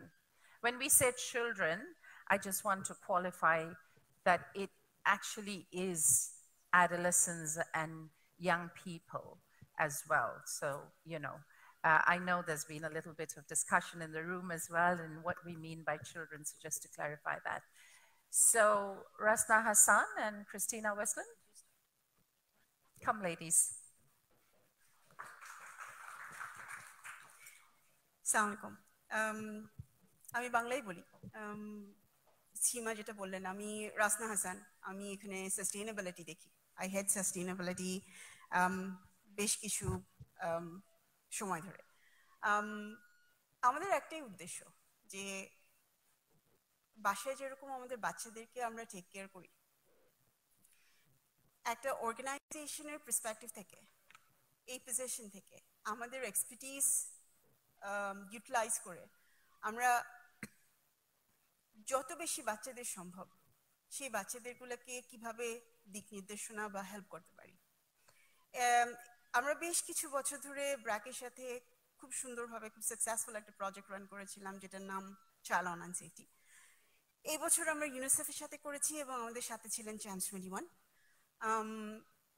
এবছর আজম ভাই যেটা বললেন 4 লাখ বাচ্চা এবং 4 লাখেরও বেশি school children are 70,000-এর বেশি বাবা মা টিচার্স গার্ডিয়ানসদের আমরা রিচ আউট করতে পেরেছি এই দুটা অর্গানাইজেশনের সহযোগিতায় উদ্দেশ্য একটাই ছিল সেটা হচ্ছে এমন কিছু রিসোর্সেস এমন কিছু ম্যাটেরিয়াল এমন কিছু দিক নির্দেশনা যদি বলা যায় সেটা দিয়ে কিভাবে আমরা বাচ্চাদেরকে লার্নিংটা আরো ইজি করতে পারি উৎসাহ দিতে পারি যে তারা সঠিকভাবে শিখতে পারে টেকনোলজি থেকে ডিফিকাল্ট আজমান ভাই বারবার যেটা বললেন যে এটা একটা নতুন একটা অধ্যায় বলা যায় নতুন একটা লাইফের একটা যেটা আমরা যখন বড় হচ্ছিলাম তখন ছিল না সো এই কাজটা আসলে given the fact যে আমরা larger size P provider আমরা একা কাজটা করি না আমরা যেটা করি there are international organizations যারা experts এদেরকে নিয়ে আসি এরা আমাদেরকে মেটেরিয়াল ডেভেলপ করতে হেল্প করেন। সেখানে এখানে আটকে থাকে না, ইউনিসেফ তারপরে আমাদের সাহায্য করেছেন যে দেশে এটা কিভাবে দেশের উপযোগী করে ব্যবহার করা যাবে, স্কুলে নিয়ে যাওয়া যাবে, সেই জায়গাগুলোয় আমাদেরকে হেল্প করেছেন। এবং তারপরে এসেছে অর্গানাইজেশন অ্যান্ড স্কুল অথরিটি, যাদের কাছ থেকে আমরা আজকে শুনবো। ওনারা আমাদের সাহায্য করেছেন যাতে আমরা এটা সুন্দরভাবে স্কুলে রোল আউট করতে পারি। আবার ঘুরে ফিরে একটাই উদ্দেশ্য, আমাদের বাচ্চাদের কিভাবে সেফ রাখতে পারবো আমরা। এবং তার জন্য আসলে আমি আমার টিম, ইউনিসেফের টিম, আমরা অক্লান্ত কাজ করে যাচ্ছি। অ্যান্ড ইটস জাস্ট বিগিনিং, অনেক কাজ আছে, অ্যান্ড উই আর হোপফুল কিছুটা হলেও করতে পারবো। আমি এখন ক্রিস্টিনাকে মাইক্রোফোন দিয়ে দিচ্ছি। Thank you, Rashna. Assalamu alaikum. And I will go back to English. So I hope I'm not going to repeat what Rashna has just said. But I also want to express our thanks to this partnership with Grameenphone. I think this has really given us a lot of opportunities. A lot of opportunities to raise awareness on online safety, not only for children, but also for parents and for teachers, which is what we have mentioned previously is also so important. We know that internet use is increasing rapidly in Bangladesh. It's a future, it's a presence, and we need to be in it because it's giving us a lot of opportunities, but it also is presenting us with challenges and with risks. And although at social media you can make so many friends, you can connect with so many people, but it can also be a place where you can feel like the most lonely person in the world if you are being cyberbullied or if you are being harassed. Then you can feel very, very vulnerable. So this is what we have been trying to do with this program. We have been going to secondary schools, we have been talking to the students. I've been talking to them about how do you stay safe online? What are the consequences of cyberbullying? What do you do if you're being harassed online? And this is a conversation that we're hoping will continue in the schools, will continue in the homes, even after we have had our sessions. Like we said, this is a beginning. This is a conversation that we need to continue to have daily. Before we go into the dialogue, we just wanted to tell you some of the achievements and highlights of this program that we have done for the last couple of months. So first of all, I would also like to express my thanks to our implementing partner, Champs 21. Russell, I know you're in the audience. And also a big thank you to all of the secondary schools who opened the doors, who gave us the time, and who allowed us to speak to their students and to the teachers. Because of that, because of all of that support, we were able to reach 400,270 children during a very short amount of time. As we mentioned before, we believe that it's absolutely essential to also speak to the parents. Often we see that the children at this level, they know more about the internet than the parents do and than the teachers do. So for a parent to be able to support your child, it's important that they're also familiar with the world online. So we have also been talking directly to parents. We have been reaching 73,947 parents, and we are hoping to reach even more going forward. We have also had a campaign, and you saw one of the clips when we just started from the campaign. The focus of the campaign was to talk about the online world, that the online world is as real as the real world. So what you wouldn't do in the real world, you also shouldn't do in the online world. Through this campaign, we have managed to reach 10 million viewers. We have also, throughout these awareness sessions, been promoting the National Child Helpline 1098. We have been training the call center agents. We have been equipping them with the skills and with the tools how to respond if they have calls coming in about online safety. There are also new tools that are available on online safety that we have been translating and contextualizing to Bangladesh. And these are now also available.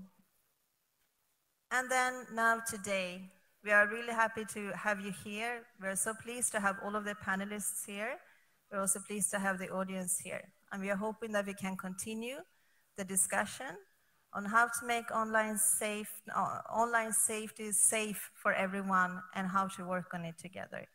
So with that, I would like to thank everyone. And I think that we will be seeing a short video that we produced during the awareness sessions out in the country. Thank you, Rasna and Christina.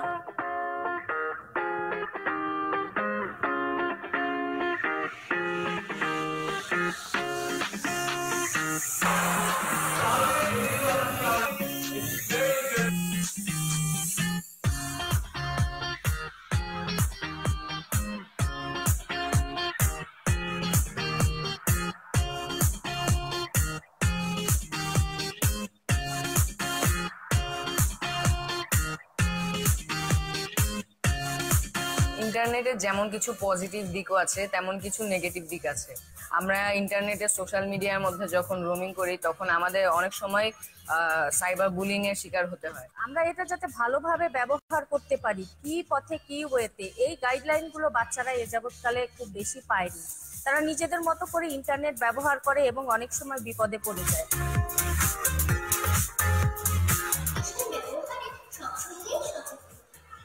একেবারে কাছে কেউ ছাড়া কারো request আমি গ্রহণ করি না।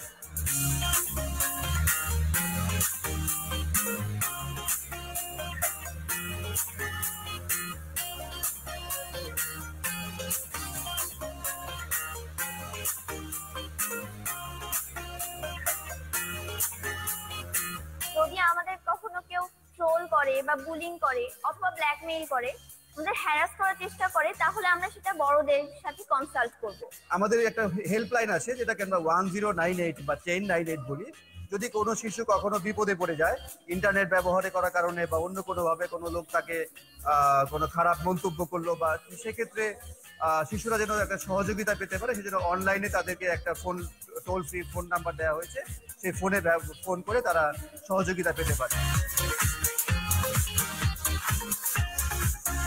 আমরা যেভাবে ইন্টারনেট চালাতে চাই তার জন্য প্রয়োজন একটি স্ট্রং পাসওয়ার্ড। আমাদের এমন একটি পাসওয়ার্ড তৈরি করতে হবে যেটা সহজে সবাই জানতে না পারে। পাসওয়ার্ডে যেমন থাকবে ইংলিশ অ্যালফাবেটস, তেমনি বিভিন্ন অন্যান্য চিহ্ন ব্যবহার করে আমাদের পাসওয়ার্ড দেওয়া উচিত, যেন আমাদের আইডিটা সহজে হ্যাক হয়ে না যায়। কোনো জায়গার লোকেশন চেক ইন এরকম দিতে হবে না, কারণ যদি এরকম দিই আমাদের কোনো অপরিচিত লোক এসে আমাদের হার্ট করতে পারে। এমন কিছু জেনেছি যা আমি আগে জানতাম না, এবং আমার ইন্টারনেট সম্পর্কে একটা ভীতি ছিল, যে ভীতিটা আজ আমার এখান থেকে চলে গেছে।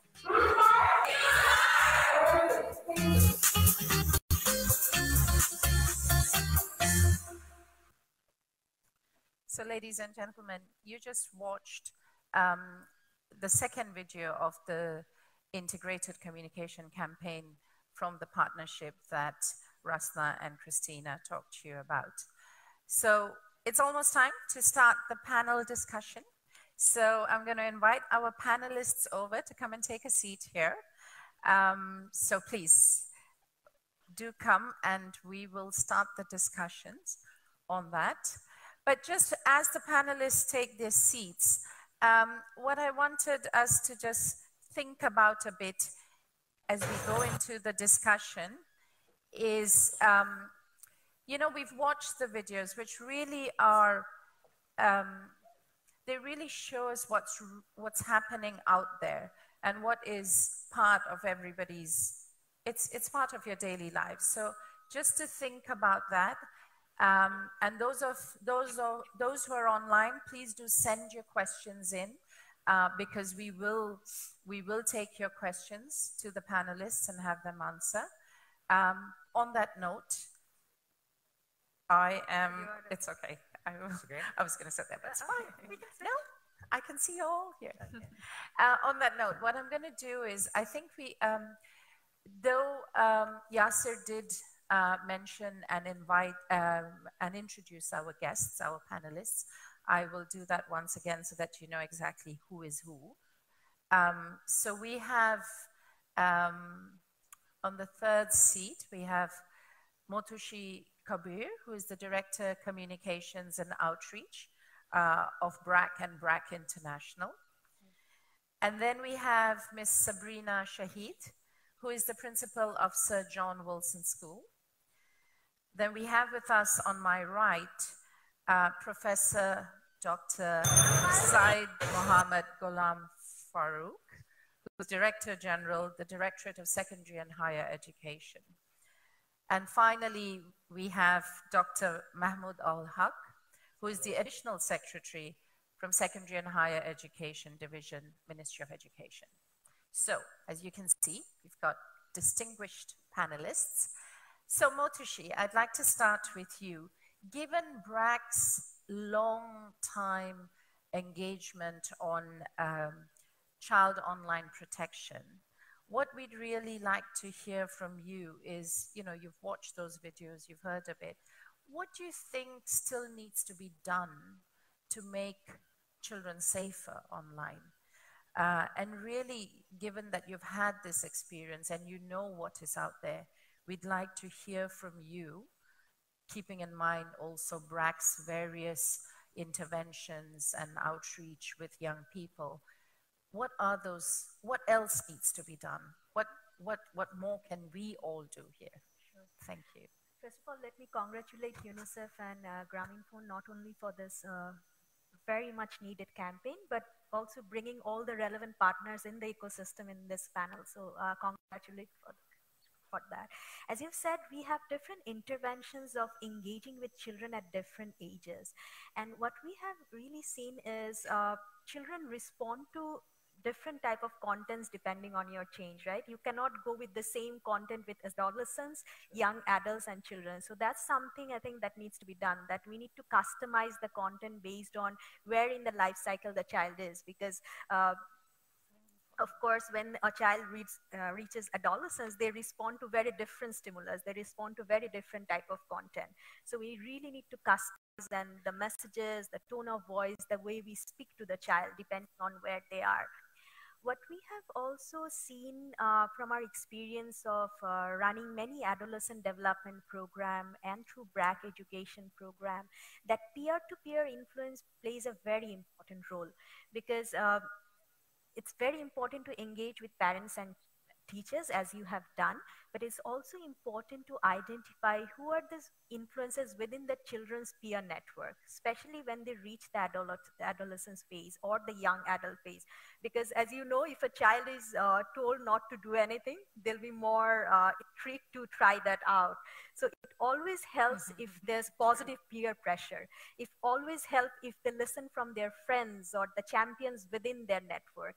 So it's more effective if there's communities within the children who will actually act as a positive peer pressure and influence them, rather than advice or a suggestion from a teacher and guardian, which works as well, but both of them needs to work together.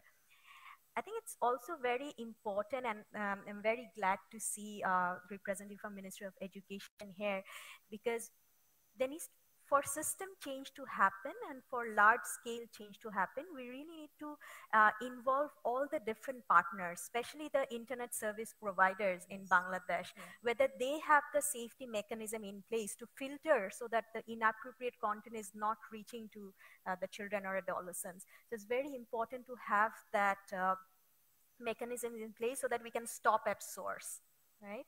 So to summarize, 3 points is very important. One is we need to customize the content. Right. Second is we need to leverage the community or positive peer pressure.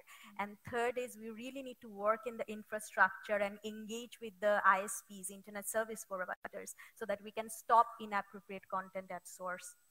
Thank you, Motushi, for sharing this, you know, giving us an insight into the experience. It's invaluable because of the time that BRAC has spent working with child online safety. I think there's so much there on those 3 key points, so much to learn from as well. And yes, don't we all know, even when it's not about online safety, even when it is about interaction in real life, the tone of our voices, the content, we can't use it. You can't have the same for kids of all age. And it's so important to remember that online as well. Thank you. So with that, Sabrina, can I ask you, since you, in your day-to-day life as principal of a school, do engage with children on this, and you are actually, you've seen the training being rolled out in a school, and you understand, and I'm sure you're faced with many of the challenges that come with children being online. So if you could share with us what your thoughts are on that, and what you think has been useful from the training package, and what more could be done. First of all, thank you for the question, and thank you for this opportunity, actually. We have to consider three groups over here when it comes to awareness, creating awareness among people that we are working with. One group, the first group is they know that there's a problem and they're working towards that, to solve that problem. The second group knows that yes, there is a problem, but they don't know how to address the problem. And the third group, I should say, that they don't even realize that there is a problem. So there are three groups that we need to consider over here. And this training that GP has provided us, and I think it has helped the second and the third group. It has given the hope to the second group because they were looking for something. They knew that there is a problem, but they didn't know that how they could solve it. So it has created an awareness among them. And the third group, kind of, they have been awakened to the reality of cyber or the world. So this training, I would say that it has opened up a lot of space for discussion for sure. As we have used it in our school, we have seen that students have become more aware of the situation. They now know that it is not right that somebody can bully them or somebody can troll them or harass them online, and they need to be careful about who they're getting engaged online. And it has triggered them to know more about how they can actually save themselves or take precaution about these matters. So I think it has opened up that door of discussion. And as for parents, I think a lot of the parents, they used to think, those parents who used to think that, my children are at home, they're not going out, so they're kind of safe. But online, they were actually not safe, maybe. So they're looking at it in a different way, and they're coming in terms with the fact that, yes, this great tool called internet can be used to harass their children as well, or it can be dangerous for their children. I don't mean to say that internet is anything bad. It is a brilliant tool for to be used in an educational institute, and we are using it every day.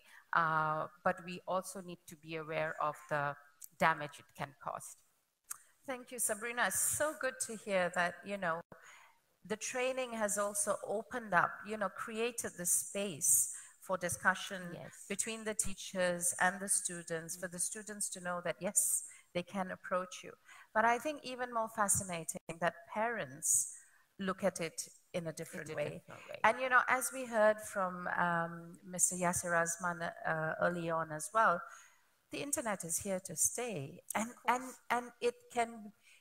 it has so many positive things about it that if we can just make children safer, it far outweighs everything else. And I think parents need to understand that. And I'm so pleased to hear that that's beginning to happen. Right. So that then takes me to our third panelist. And I would like to ask you, Dr. Ghulam Farooq, what are your thoughts on the inclusion of this or something like this in terms of inclusion of modules on child online safety into the curriculum of secondary school? What are your thoughts? Okay, thank you very much for giving me the chance to be here.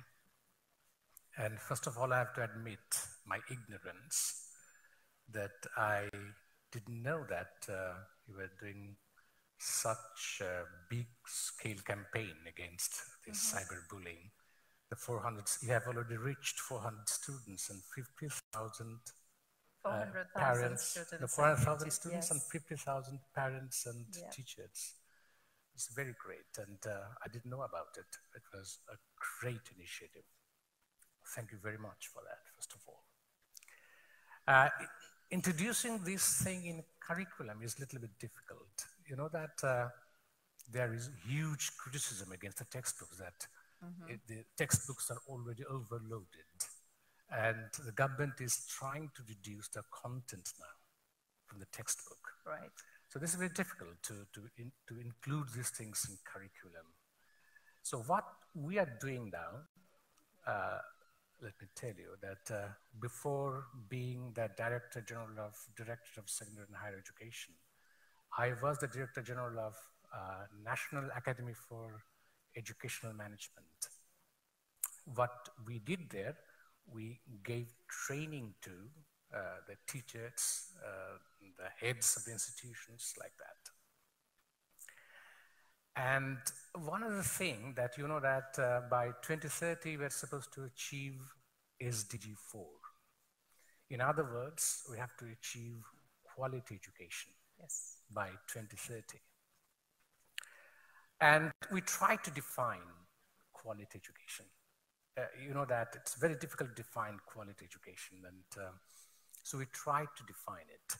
So broadly, we thought if we would focus on 4 major areas, then we would be able to achieve quality education. These 4 major areas are creativity. I mean, we have to make our students creative. The second is criticality. We have to make our students critical. And the third component is the ethical issue. We have to make our students ethical. And the fourth one is the social commitment. What we try to do there, these are not in the textbooks explicitly, these are not in the textbooks. What we try to do in NAIM, National Academy for Educational Management, that we try to train the heads of the institutions so that they can take initiative to make their students creative, critical, ethical, and socially committed. I mean, this is supposed to be done not by the textbooks, not inside the classrooms, but through some extracurricular activities. And what I think that, what I have got the idea today, that we can integrate this thing with the criticality issue, if we can make the students critical about the internet content, and if we can make our students ethical. Ethical doesn't only mean that to be good or honest. Ethical also means to be responsible.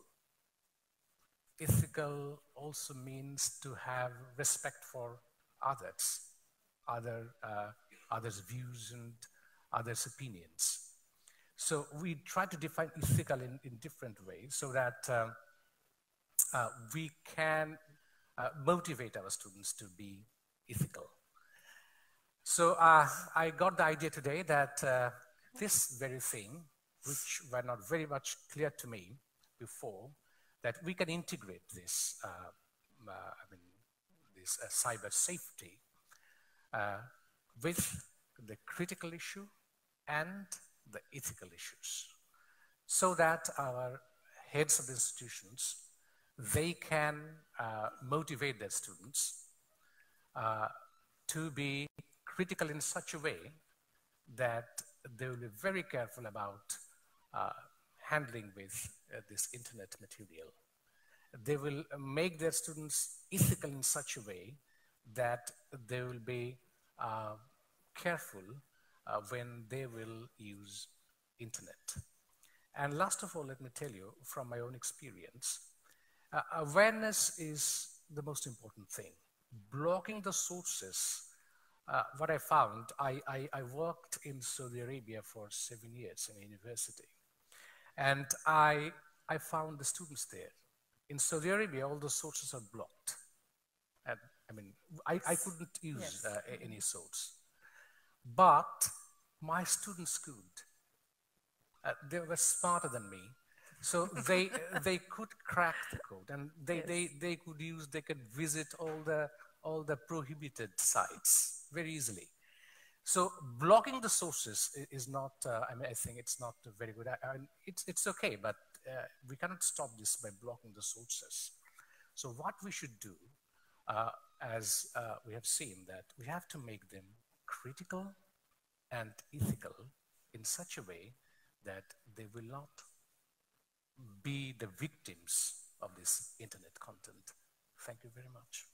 Thank you, Dr. Ghulam Farooq. And I like your creative thinking in ensuring that you can use the themes of being critical and ethical and therefore include this. This is very good. Thank you so much for that. And I'm happy to see that, you know, as you say, 400,000 children, 400,000 adolescents, if you like, is a huge number, but not that huge in Bangladesh. Yes. And obviously, to take this further, we do need the Ministry of Education, the Ministry of Higher Education. And so it's really good to hear how you're thinking today even, how this can be integrated. Yes. And that then takes me to the additional secretary, because I would like to hear from you how does this align with your thinking and what you have under the plans for the ministry? I know it's a critical area. We are all aware as well that curriculum, particularly for a higher education, textbooks, as you mentioned, these are all areas which are, because of the importance that they have in shaping the lives of young people, these are areas which many people have very strong opinions about. So what's your thinking about this? Do you think you can align this with the current curriculum, the current priorities? Okay, thank you very much for your question. First of all, I would like to express my thanks to UNICEF and Grameen Phone to organize this kind of policy dialogue, basically for internet security. And as you have already heard that Ministry of Education is trying hard to ensure quality education and also to ensure education for all children. So this is the priority area. And to ensure priority education, we have already given priority to use ICT. Mm-hmm. So that is one of the big issues basically for the ministry, to introduce ICT in all educational institutions. And we have already developed secondary education program that is basically subsector program to integrate all the development activities, including curriculum development and review under this program, which is basically implementing by the Secondary and Higher Education Division in the Ministry of Education. So the growing concern is that the children, basically the growing children, those who are school going, particularly at the secondary level, they are very curious about internet. So they want to explore the whole world basically through internet. So this is a growing concern for the Ministry of Education, because you cannot stop just exploring the internet by the student. So rather we'll have to allow them for their creativity, for their development, and for their knowledge. But how to ensure? If we allow them, then definitely cyber crime is there. So there might have chance of, say, visiting some of the sites which is basically not permissible to all the children. So we have education policy 2010 that was formulated, but in that policy we have given priority to IT education. So there is nothing basically as to how we can secure our children from internet bullying. So it's time to address this issue, I think. And we are going to formulate our Education Act, where I think this issue can be clearly addressed. There should have some protocol in the law or in the policy so that the system can be well articulated by the users.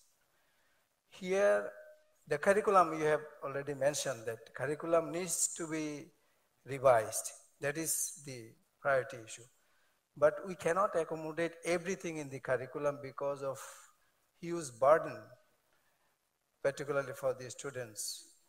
So in that case, there is a pressure from the parents' side to reduce curriculum. So what we are thinking as a policy-making organization, to reduce the curriculum or to include these kind of sensitive issues to the children. We are thinking to introduce some of the supplementary materials, reading materials, particularly for the students, so that they can read it within their studentship in the educational institutions, and that shouldn't be part of their public examination. So compulsorily they will have to read it within the school. So I think this is one of the areas where if we have some supplementary reading materials on cyber security that can be introduced in the institution so that children can be easily get knowledge on that. And the second thing is that it's not only the law and also the policy to protect children from the cyberbullying. It's the awareness. First of all, we'll have to address the institutions as well as we'll have to address the family, because this is the parents where children, most of their time they spend in their house. So parents, there should be a family norms that can be set. Up to what time they will browse they will be online basically, the children would be online. So there should be family norms, there should be norms at the educational institutions, how to use internet, up to what time, and then what should be the basically set norms to use it. So that should be there. Otherwise, if we don't integrate family as well as institutions, I think it would be a far cry to address the issue. So in that case, under Secondary Education Development Program, we have developing the reading habit program. So supplementary reading books for creativity, for articulation is there in the secondary institutions, and 8 million children, they are the member of this developing the reading habit program. So this is a big platform for the children. We can disseminate this idea to them to make them aware, as well as we have parents teachers association in all the institutions, including the SMC, School Management Committee and Madrasa Management Committee. So we can integrate all those parents and management committee members to make them aware that this kind of sensitive issue to be addressed very clearly. Either it would be at home or it would be at the institutions. So law and policy is there. If we integrate law, policy, along with the educational institutions and family, and I think jointly we can fight. And there should be collaboration is needed basically to ensure it. Collaboration in the sense that UNICEF is there, Grameen Phone is there. We can invite civil society members to come up with the awareness program so that we can disseminate the idea to all the community members, particularly the parents and also school management committee. So not only the regional or country level community collaboration is enough to address the issue. We need to have international collaborations as well. So what are the international practices and programs? That should be on board. As we have already seen, ITU maybe they have very good program to address this issue along with the international key partners.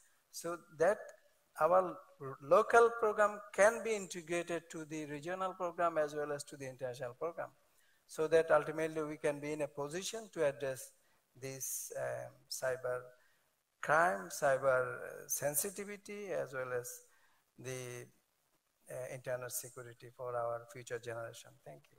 Thank you, Dr. Mahmoudul Haq. It's good I like the way you actually summed up the key issues here and the key players, if you like.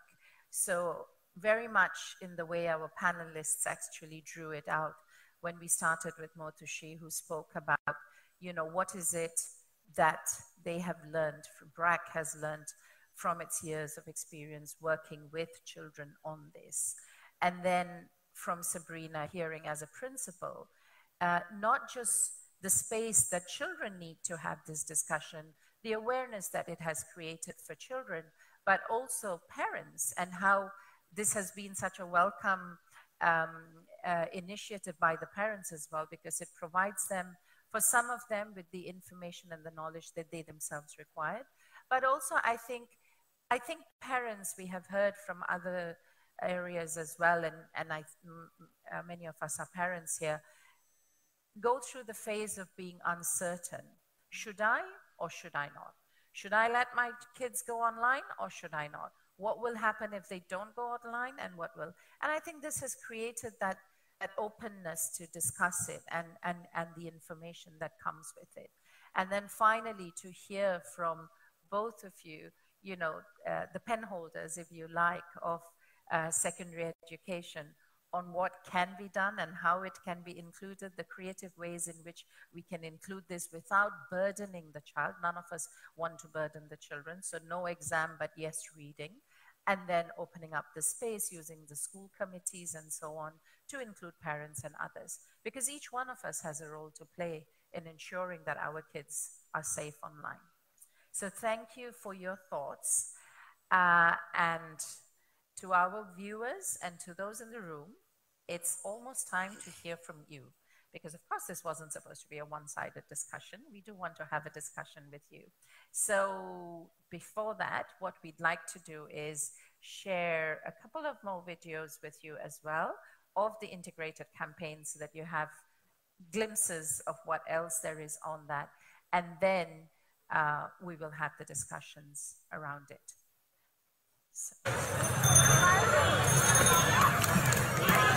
আচ্ছা, পেয়ারা নিব না আচার? জলপাইও আছে। আপু, আমি কি একটু আপনার সাথে কথা বলতে পারি? আমার সাথে? হ্যাঁ, আমি নাটক সিনেমা বিজ্ঞাপনের কাস্টিং ডিরেক্টর। আপনি কিন্তু চাইলে ফার্স্ট ক্লাস মডেল হতে পারবেন। আপনি কিন্তু খুব সুন্দর। Thank you. আপনার অনলাইন আইডিটা একটু দিতে পারবেন? ইয়ানা জোহা। এটা না? হ্যাঁ। রিকোয়েস্ট পাঠিয়ে দিছি। হ্যাঁ, আচ্ছা, আমি অ্যাকসেপ্ট করব। আপনি আমাকে ছবি দিন, শাড়ি পরা, salwar kameez, western, any kind of photo. অনলাইনে ফোন দেব না, ঠিক আছে? আচ্ছা আচ্ছা, হ্যাঁ। আচ্ছা, আসি। হ্যাঁ, ছবি পাঠান। এভাবেই অচেনা মানুষের সাথে পার্সোনাল তথ্য শেয়ার করে অনলাইনেও আমরা নিজের বিপদ ডেকে আনি। অনলাইন সেফটির সম্পর্কে আরও জানতে লগ ইন করুন grameenphone.com-এ। এই সংক্রান্ত অভিযোগ থাকলে ডায়াল করুন 1098 নম্বরে।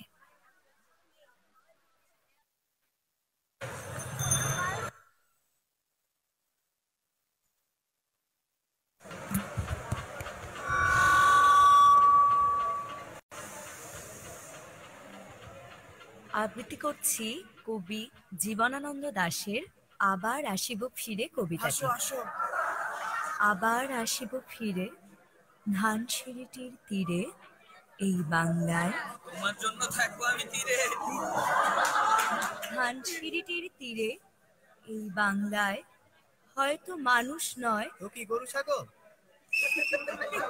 হয়তো বা শঙ্খচিল শালিকের বেশে, হয়তো ভোরের কাক হয়ে এই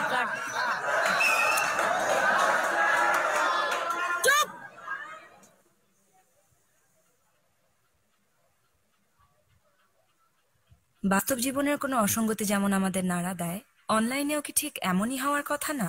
অনলাইন সেফটি সম্পর্কে আরো জানতে লগ ইন করুন grameenphone.com-এ। এ সংক্রান্ত কোনো অভিযোগ থাকলে ডায়াল করুন 1098 নম্বরে। So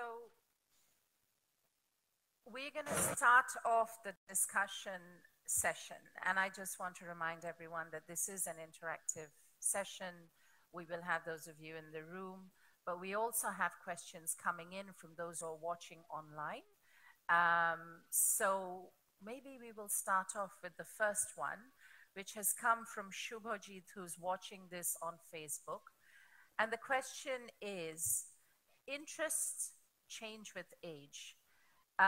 Is there a way to protect children from age-inappropriate or harmful content? Motushi, I think you spoke a bit about this. So would you like to answer this and clarify a bit more? Absolutely. Because the risk is, especially now with internet ad promotion and tagged ads, that when you browse for an app or when you go to a site, the ads that show up is not by your usage pattern. It's driven by the collective usage pattern of the country, right? And so when a child is going online, the ads they're exposed to, the content they're exposed to, sometimes is not only limited to your home environment. It's about what everyone else is searching, right? Because it's driven by the overall demand of that content. And unfortunately, there are a lot of demand of inappropriate content. If you look at the Google search pattern in Bangladesh of inappropriate sites or inappropriate applications. So that's why it's extremely important first for parents or caregivers or teachers to know what type of risks there are. And there can be three types of risk, right? It can be either cyberbullying, it can be online predators, or it can be inappropriate content. And to really ensure safety, of course, there is a preventive side of it, that are we talking to our children, are we making them aware of what kind of content is appropriate, but there's also a protection side of it, and that's why I'll bring in again the point about strengthening monitoring and working with internet service providers, making sure that they have the necessary filters or they have the right either punishment or incentives. So the internet service providers, for example, can have safety badges so that the parents, they know which internet service providers have necessary protection mechanisms in place, because it will only work when there are positive motivation in the whole system and the partners to really have those balances and check and balance in place. So I'd say having those incentives in place and making sure the parents are aware and they know which service providers safe, or at least make an effort to make it safe would help. Thank you, Motushi. I think, again, so important that, there is a role for everyone to play in making a child safer online. There is a role for the service providers. There is a role, as we discussed, parents and so on. Thank you so much, Motushi. So now, what I would like us to do to have this discussion, and so that we can have a little more interaction and understand what your thinking is. For those of you who are here, I would like you to go to your phones, which all of us like doing. So if you can take your phones out, and then if you can connect to this, if you can see it, it's HTTP, and then you have your double slash, you have bit.ly/childonline. If you can please connect to that, we're going to do some polling, and that's going to be fun.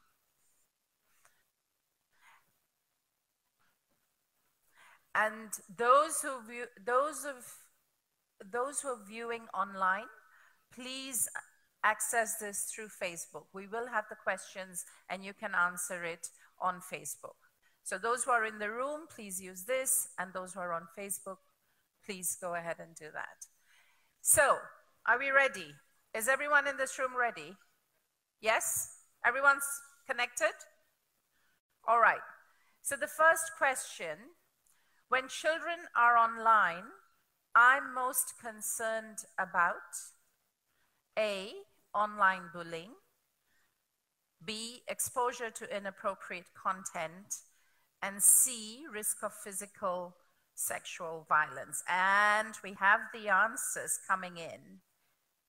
Yes, it's moving, it's changing. We still have more coming. Are we all done? Are we thinking? I can see them shifting.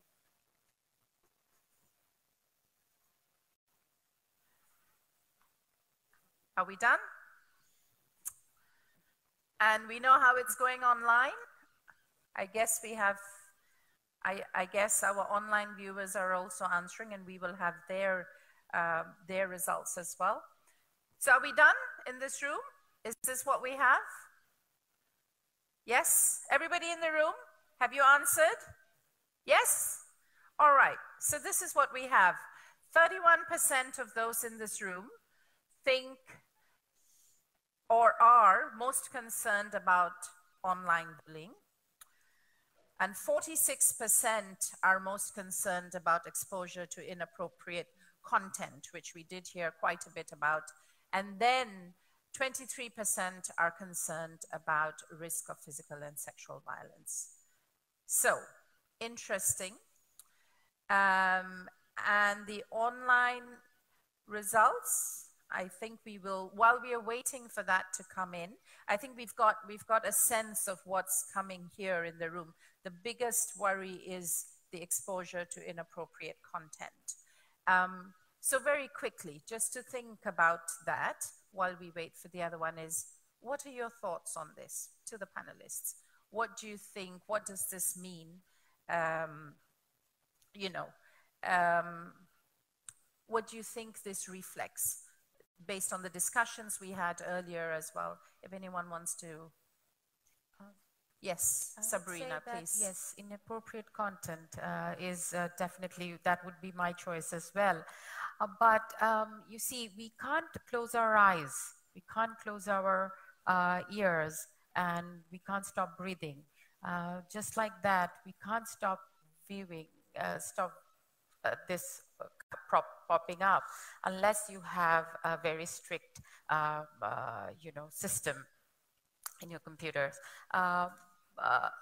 But I think it's the awareness of what to take and what not to take is the best possible solution for this. In our lives, we will teach our children that they are going to face bad things and good things, but they have to choose the good, right? So it works as the same way, that they're going to see something bad, and if they are going to see something good, which one are they going to choose? So if we can ensure that they are aware of their ethical values, just like Sir have mentioned over here, that yes, they have that understanding of what is right and what is not. I think we can always be sure that yes, our children are going to be safe. Thank you. And I think we do have the Facebook results in, which are actually very similar, because even for those who are watching online, we've got exposure to inappropriate content coming in from 43%, and which is quite similar to the 47% we have here. So in the room, may I just ask anyone here, or, just to tell us a bit about your thinking, because, what made you vote for that, or what your thoughts were? Either way, not just the 43 or the 47%, but even the others, if you can share a bit your thoughts on that. So anyone to voice an opinion here? You were the ones who voted. Yes? You don't want to share your thoughts with us of why you voted for that? Oh, we've been here sitting and telling you and discussing with you. That's a bit unfair. Don't you want to tell us? No? Yes, there's one hand there. Please.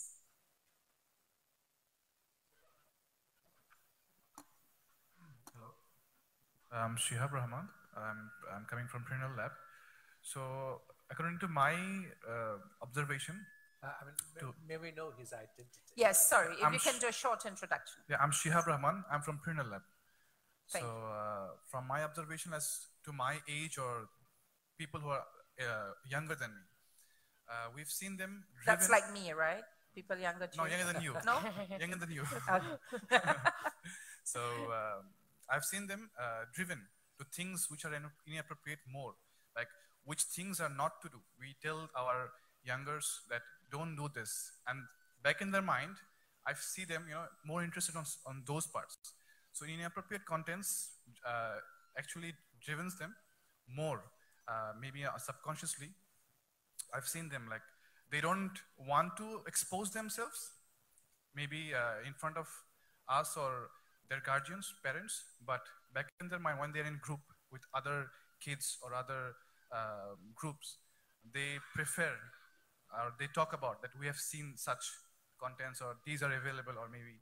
So from my perspective, this should be monitored more. So that's all from me. Thank you. Thank you. And I find that very interesting because as you speak, the Facebook polling is still going on, and it's now stands at 50%, the inappropriate content thing. And it's very interesting to me to, that people who are viewing this and following this online are clearly people who do quite a bit online. And they're the ones who are aware, it seems, because they are saying at 50% of them say exposure to inappropriate content is the biggest fear.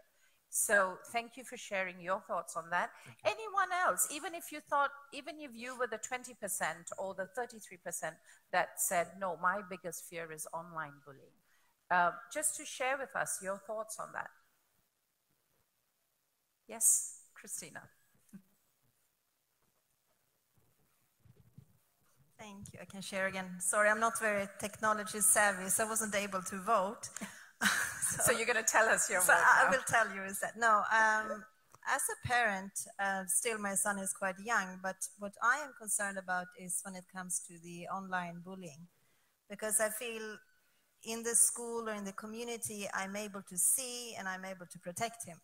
But when it comes to what is going on online, I'm not there unless he tells me. So that is one, I think, will become one of my concerns as he grows older. Thank you, Christina. And I think this again also reflects a bit more on, what we talked about, the different ages that they're at. And I guess our fears also for them are based on the age that our kids are at. Anyone else on your thoughts? Yes, please, the gentleman here. Thank you. I'm Rookie from BRAC Skills Development Program. So one of my concern is sometimes maybe me and my younger brother and sisters, they are forced to being exposed to this kind of content. Because if I give an example, like Share It, we all know one apps that we used to use like to share different kind of file or something. So they are, recently I'm like observing, they are forcing you to being exposed to different kind of inappropriate content. So these things also need to be like taken into consider. Like while some of the renowned or some of the known things are forcing this kind of exposure or like promoting this kind of inappropriate content to our youth or adolescent. So this is one of my concern, and I just want to share, like, definitely it's a remarkable initiative from UNICEF and Grameenphone, definitely. But one thing, there are thousands of children or youth, those who are not in the school right now. They are out of school, dropped out from the school due to different reasons. So definitely we need to incorporate some of the mechanism to reach those students, those adolescents, those who are not in the school right now, because comparatively they are in the more risky position than the school going children. So thank you. Thank you for reminding us. Yes. I didn't understand how students are forced to visit the inappropriate content. How they're forced. Did you understand? I think it's the little things that pop up when you're, but I will let him. Definitely, exactly. Yeah? Just adding to that. I mean, it is not forced, they're allured. Am I right? Kind of. So yes. Kind of, yeah. Attracted, allured, yes. tempted. All kinds of words. There is another hand of the same gentleman. Yes, please, go ahead. Can I add to the forcing part? Sure. There are games which is mostly played by the youths. On those games, you will find that they have to cross certain level or get points. For that, you have to see certain videos or you have to pay. So as we do, we see the video and most of them are inappropriate. So it kind of forcing us, you know, indirectly or directly, it's kind of forcing. So I wanted to add that part for him. Thank you. Thank you for clarifying as well. Yes, Russell, please. Can we have the microphone here? Yeah, thank you.